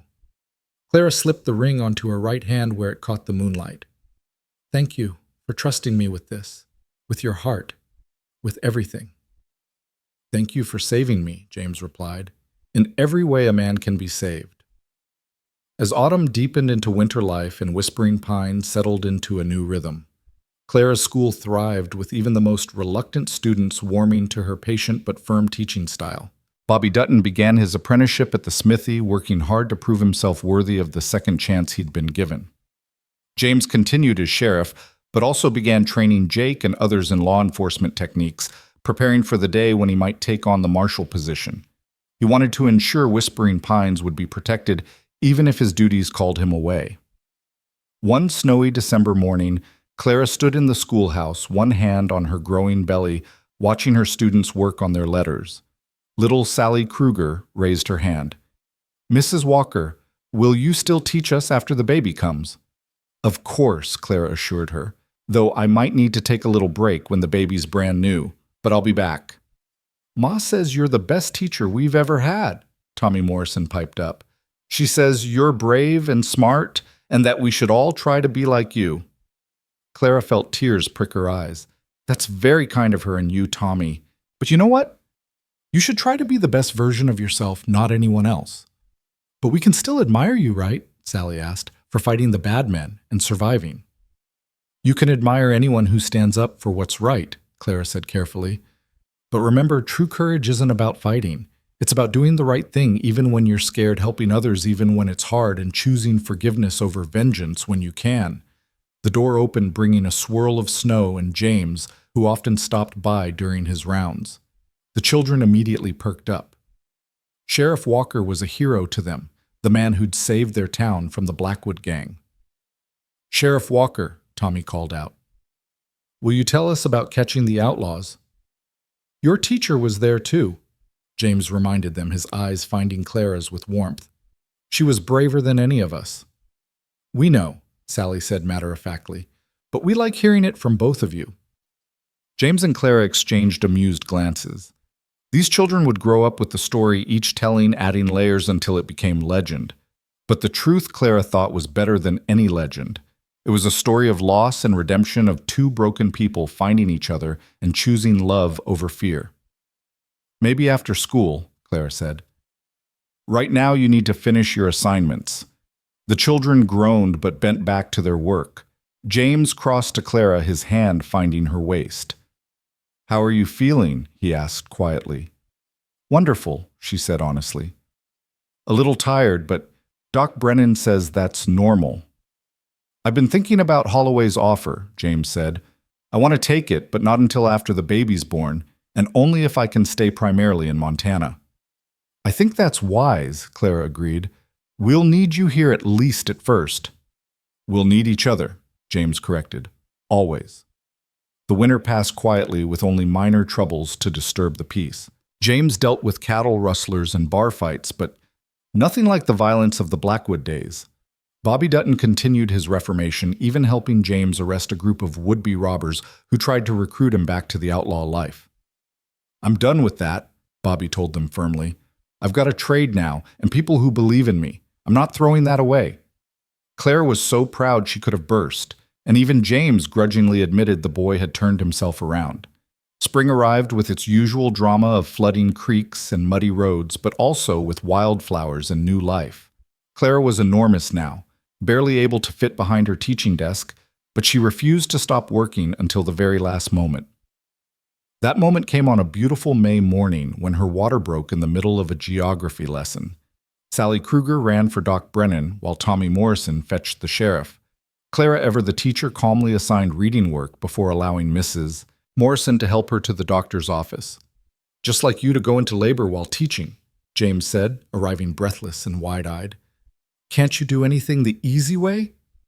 "Where would be the fun in that?" Clara gasped through a contraction. The labor was long but uncomplicated.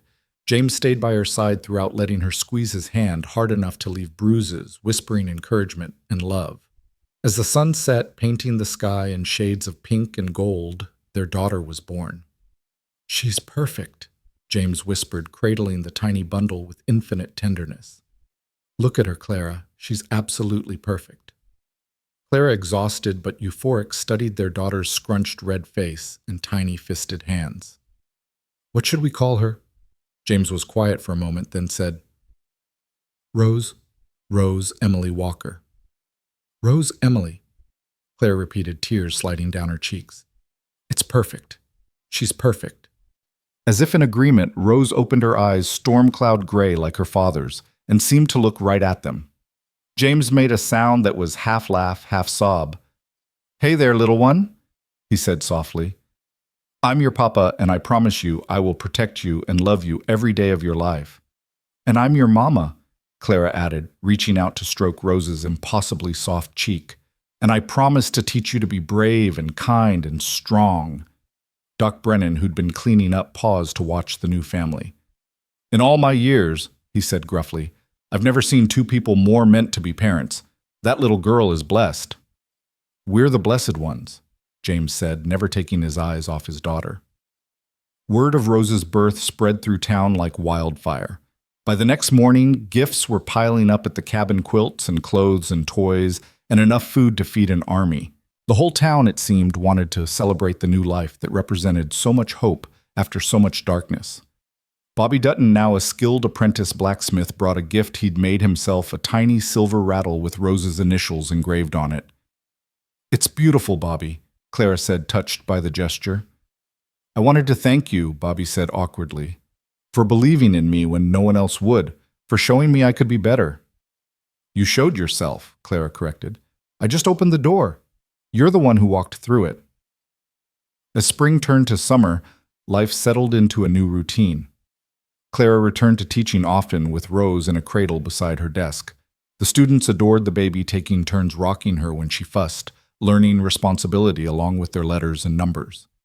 James officially accepted the U.S. Marshal position, but negotiated to remain primarily in Montana, only traveling when absolutely necessary. Jake Morrison was promoted to sheriff, having proven himself capable during the Blackwood affair and its aftermath. One evening, as they sat on their porch watching the sunset, Rose sleeping contentedly in Clara's arms, James said, "I've been thinking about what you said once about filling this cabin with laughter again. What about it?" "I think we've done it. Listen." Clara listened and realized he was right. The cabin was no longer silent. Rose's baby sounds, their own voices, the frequent visitors from town life had returned to this place that had once been a tomb of grief. "Sarah and Emily would be happy," Clara said softly. "They would," James agreed, "especially Emily. She always wanted a baby sister." They sat in comfortable silence, watching the sky turn from gold to purple to deep blue stars beginning to appear one by one.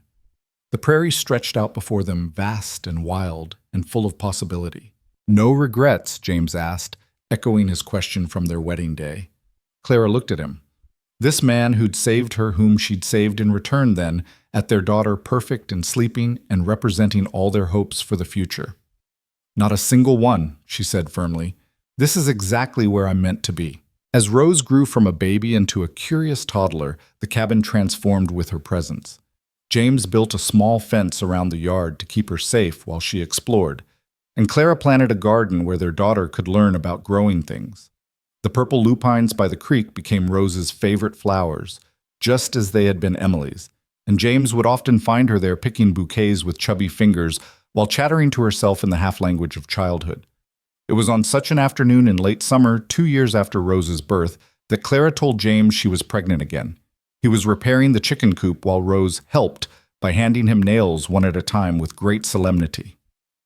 "Papa needs hammer," Rose announced, though James was holding a saw. "Thank you, sweet girl," he said, accepting a nail instead when Clara approached with that particular glow he'd learned to recognize. "We're going to need to expand that fence," she said casually, watching him work. "Why's that?" James asked, focused on his task. "Well, come spring, Rose is going to have a brother or sister to chase around the yard." The saw slipped from James's hand, clattering to the ground. Rose immediately picked it up, declaring, "I help," while James stared at Clara in wonder. "Another baby, Another baby," Clara confirmed, laughing as he swept her into his arms, spinning her around while Rose clapped and demanded, "Me too, spin me too." James set Clara down gently and scooped up Rose, who shrieked with delight as he spun her. "You're going to be a big sister, Rosie. What do you think about that?" "Baby?" Rose asked, then pointed at herself. "Rose baby." "You'll always be our baby," Clara assured her, smoothing her dark curls that were so like James's. "But now there'll be another baby, too." That evening after Rose was asleep, James and Clara sat by the fire, planning the addition to the cabin. The reward money from the Blackwood case, combined with James's marshal salary and Clara's teaching income, had left them comfortable enough to build properly. "2 more bedrooms at least," Clara said, sketching on a piece of paper. "Maybe 3. 3? James raised an eyebrow. "I thought you said 3 children total, not 3 more. "Well, plans can change," Clara said with a mischievous smile. "Besides, we might need a guest room. Bobby's been courting the Krugers' oldest girl, and they'll need somewhere to stay when they visit." "Bobby Dutton courting?" James shook his head in amazement. "Never thought I'd see the day that boy became respectable enough to court anyone." "People change, James. You of all people should know that." It was true. Bobby had transformed completely from the angry boy who'd tried to kill them. He now ran his own blacksmith shop, having bought out old Johansson when he retired and was respected in the community. The fact that the sheriff's wife had vouched for him had gone a long way toward his acceptance. "Speaking of change," James said, "I got a letter from Marshal Holloway today. There's been trouble down in Wyoming, range war brewing between cattlemen and homesteaders. They want me to go help mediate." Clara's hand instinctively went to her still flat stomach. Next month, I'd be gone maybe 3 weeks." He took her hand. "I can refuse. My family comes first." "No," Clara said firmly. "This is your job and you're good at it. Rose and I will be fine. We have the whole town looking after us." "You're sure?" "I'm sure. Besides, it'll give me time to organize the addition without you hovering and second-guessing every decision." James laughed, pulling her onto his lap. "I don't hover." "You absolutely hover. Remember when I was pregnant with Rose? You wouldn't let me lift anything heavier than a book. That was different. You'd been shot just months before." "That was 2 years ago, James. I'm fully healed and stronger than ever." She kissed him softly. "Go to Wyoming, help those people, then come home to us." The next morning brought unexpected excitement to Whispering Pines. A fancy carriage, completely out of place on the dusty frontier streets, pulled up in front of the schoolhouse just as Clara was beginning lessons. A well-dressed woman in her 50s stepped out, assisted by a uniformed driver, and Clara's heart nearly stopped. "Stepmother," she breathed, hardly believing her eyes. Margaret Donovan, now Margaret Whitman, after remarrying, stood in the doorway of the schoolhouse, looking severely out of place in her Boston finery.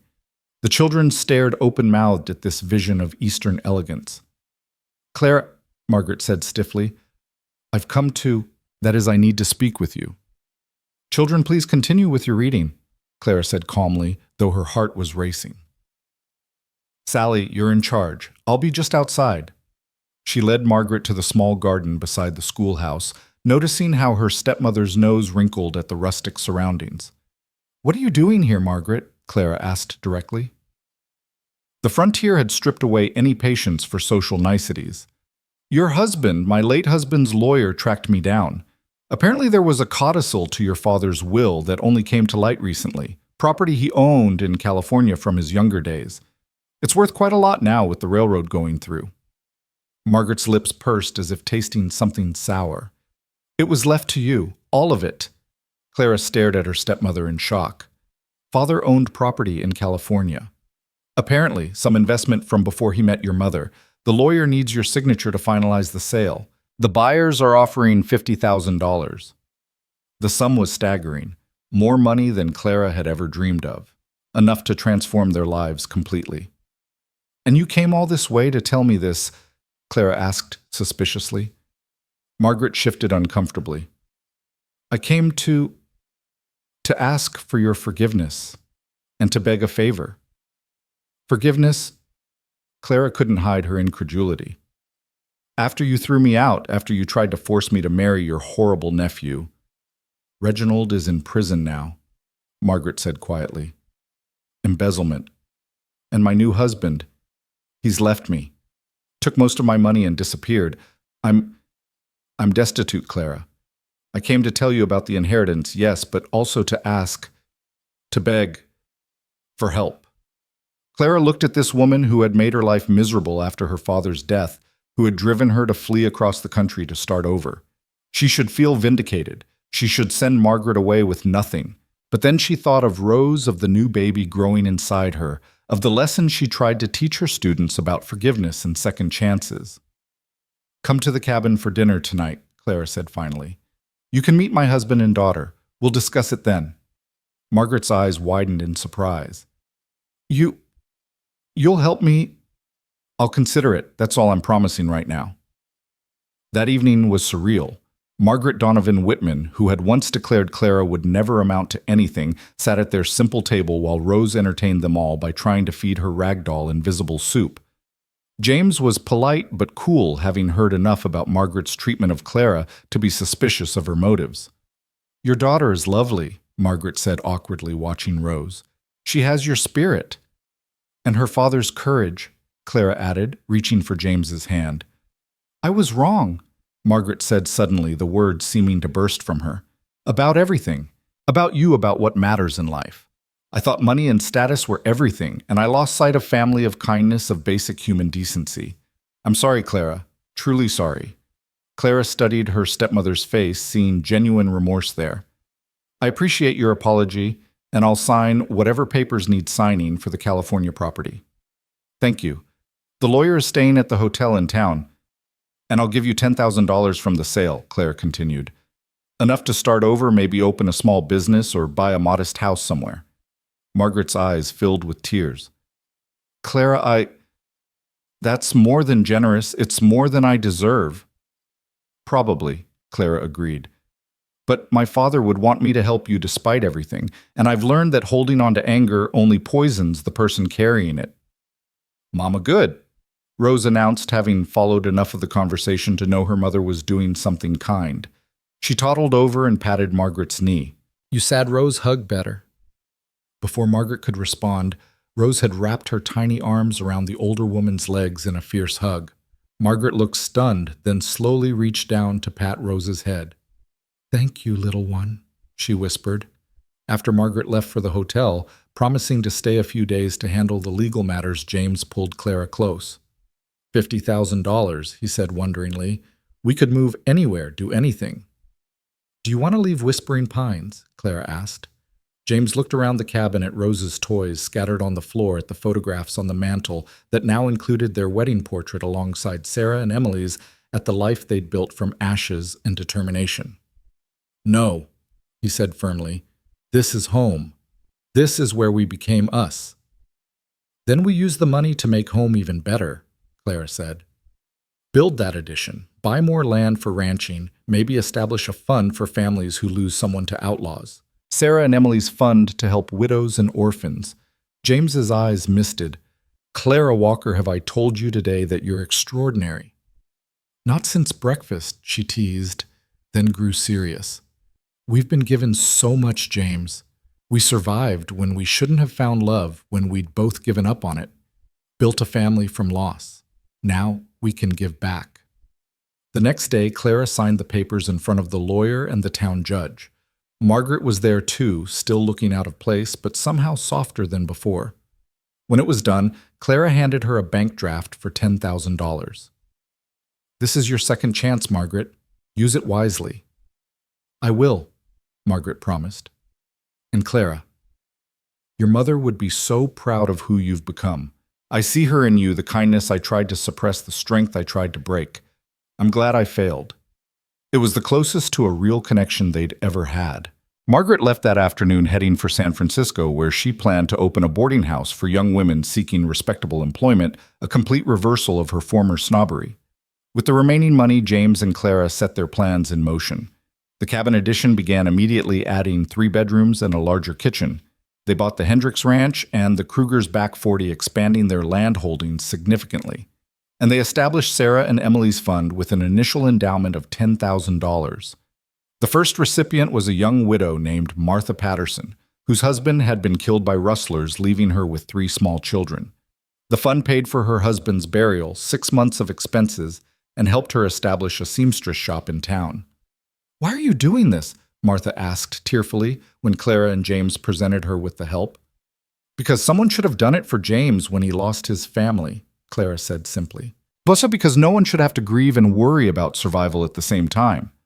Word of the fund spread quickly, and donations began coming in from other residents and even neighboring towns. What had started as Clara and James's gift became a community effort. James left for Wyoming as planned, though parting was harder than either expected. Rose cried for an hour after he rode away, and Clara felt his absence like a physical ache. But she threw herself into teaching and supervising the cabin expansion, keeping busy to make the time pass faster. 2 weeks into his absence, Clara was teaching arithmetic when Jake Morrison burst into the schoolhouse, his face pale. "Mrs. Walker, there's been word from Wyoming. The marshal's been shot." The world tilted. Clara gripped her desk for support. "James he's alive," Jake said quickly. "But hurt bad. They're bringing him home on the train. Should arrive tomorrow." Clara dismissed school immediately, her mind racing. She prepared the house for an invalid, set up the main bedroom for easy access, and had Doc Brennan ready his supplies. Rose seemed to sense something was wrong, clinging to her mother and asking repeatedly for Papa. The next afternoon, half the town gathered at the train station. When the train pulled in, Clara's heart nearly stopped seeing James carried off on a stretcher, his face gray with pain. But his eyes found hers immediately. "Hey, beautiful," he rasped. "Sorry I'm late." "Don't you ever scare me like that again, Clara said fiercely, walking alongside the stretcher as they carried him to Doc Brennan's office. The doctor's examination revealed 2 bullet wounds, one in the shoulder, one in the side, but both clean through without hitting vital organs. "He'll recover," Doc Brennan announced.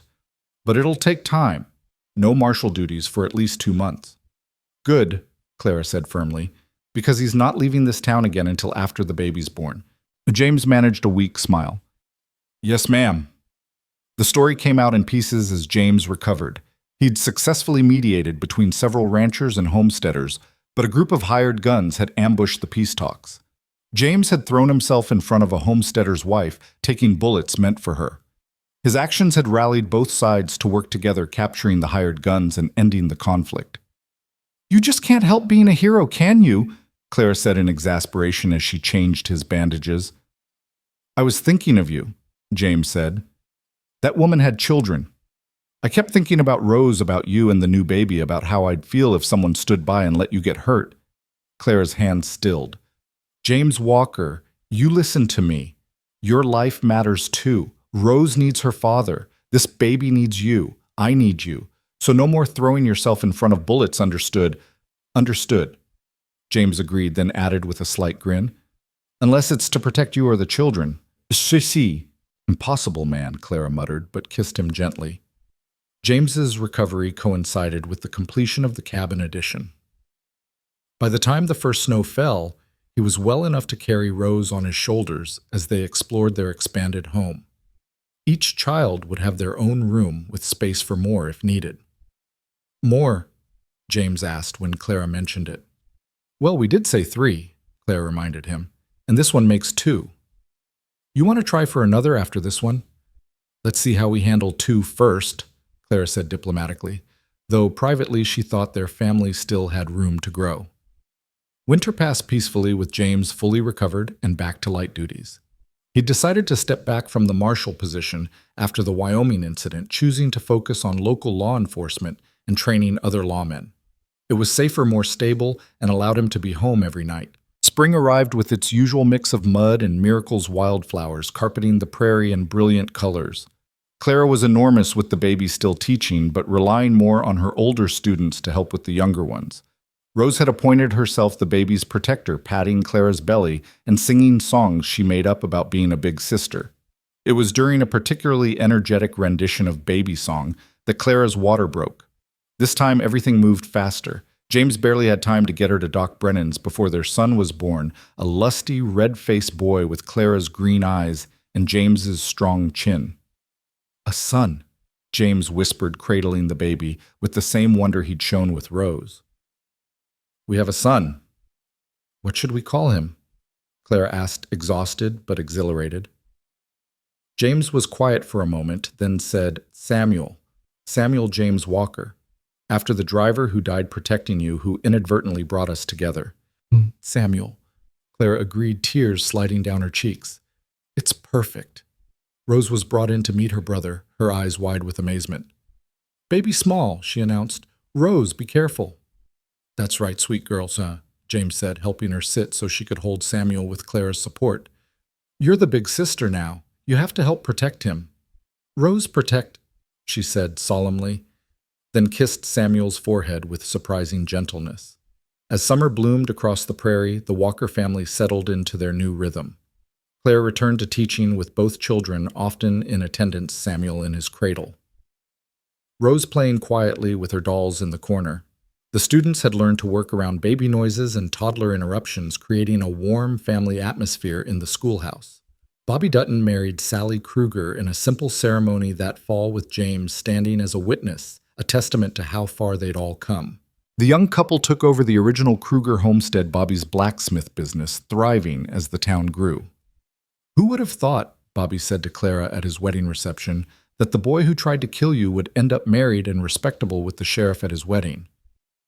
"I thought it," Clara said firmly, "from the moment you chose to put down that gun." People aren't defined by their worst moments, Bobby. They're defined by what they choose to do after. One evening, as autumn painted the leaves gold and crimson, Clara stood on the porch watching James teach Rose how to ride her new pony, a gentle mare they'd named Buttercup. Samuel slept in her arms, making small baby sounds that still filled her with wonder. The cabin behind her rang with life toys, scattered baby clothes drying by the fire, the smell of bread baking for tomorrow's breakfast. "Mama looked up," Rose called out. "Rose riding." "I see you, darling. You're doing wonderfully." James led the pony in another circle, his face alight with paternal pride. He caught Clara's eye and smiled that special smile he reserved just for her. In that moment, Clara was struck by the perfect ordinariness of it all. After all the drama, the danger, the loss, and the pain they'd arrived at, this a simple, beautiful life filled with love. Margaret wrote occasionally from San Francisco, her boarding house successful, her letters full of gratitude and updates about the young women she'd helped. Marshall Holloway visited when he could, always bringing presents for the children and stories of his adventures. The town continued to grow with new families arriving monthly, drawn by stories of good land and a safe community. And at the center of it all was their family, forged in crisis, but sustained by choice, by daily acts of love and commitment. The cabin that had once housed James's grief now overflowed with joy. The woman who'd fled west to escape her past had found her future. The man who'd lived for vengeance had discovered that living for love was infinitely better. Winter came early that year, blanketing the prairie in pristine white. Clara was pregnant again, their third child due in spring, and James had taken to calling her his miracle woman for her ability to teach, raise children, and grow babies all at once. "It's not miraculous," Clara protested one snowy evening as they sat by the fire, children asleep, the world quiet outside their windows. "Women have been doing it forever." "Not my woman," James said, pulling her closer. "Everything you do is miraculous to me. From surviving 3 days with a bullet wound to reforming Bobby Dutton to giving me back my life." "We gave each other back our lives," Clara corrected. "That's what love does, it resurrects us." They were interrupted by Rose padding out in her nightgown, trailing her favorite blanket. "Bad dream," she announced, climbing onto James's lap. "What did you dream, sweet girl?" he asked, settling her against his chest. "Monsters," Rose said seriously. "But then Papa came and scared them away." "Papa always will," James promised, kissing the top of her head. Clara watched them, her heart so full it might burst. This was what she'd come west to find, though she hadn't known it at the time. Not just a job or a fresh start, but a home, a family, a love story that had begun with blood and bullets, but had transformed into something beautiful and lasting. "Tell story," Rose requested, settling in for the long haul. "What kind of story?" Clara asked. "Love story, how Mama and Papa met." James and Clara exchanged glances over their daughter's head. They told her a sanitized version that bad men had hurt Mama and Papa had saved her. The full truth would wait until she was older. "Once upon a time," James began, "there was a brave teacher who came west to help children learn." "And a sad sheriff who'd forgotten how to smile," Clara added. "And they found each other when they needed each other most," James continued, "and made a family." Rose contributed, having heard this part before. "And lived happily ever after," Clara finished. "Not ever after," James corrected quietly, meeting Clara's eyes. "Just happily ever forward, one day at a time." Outside, snow continued to fall, blanketing the prairie in peaceful white. Inside the fire crackled, the baby stirred in his cradle, and Rose's breathing evened out as she fell asleep in her father's arms. Clara reached over and took James's free hand, their fingers interlacing a connection that had begun with comfort for pain and had evolved into something unbreakable. She thought about the journey that had brought them here, the violence that had introduced them, the loss that had shaped them, the love that had saved them. It hadn't been easy or simple or safe, but it had been theirs every difficult, beautiful moment of it. "No regrets?" James asked softly, their old question. "Not one," Clara whispered back. "This is exactly where we're meant to be." And it was. In a cabin on the Montana prairie with snow falling soft outside and love warming them within, the Walker family lived their happily ever forward, one precious day at a time. The scars remained on Clara's shoulder, on James's temple, on both their hearts, but they'd become proof of survival rather than symbols of loss. What had started with fear and blood had become family love and a new beginning that would ripple forward through generations, children who would grow up knowing that courage meant standing up for what's right, that love could bloom in the most unlikely places, and that sometimes the greatest adventures begin with the worst disasters. The story of Clara and James Walker became legend in Whispering Pines, told and retold until the facts blurred into myth. But the truth was both simpler and more profound than any legend. Two broken people had found each other at exactly the right moment and chosen to build something beautiful from the ashes of their pain. And that perhaps was the greatest miracle of all.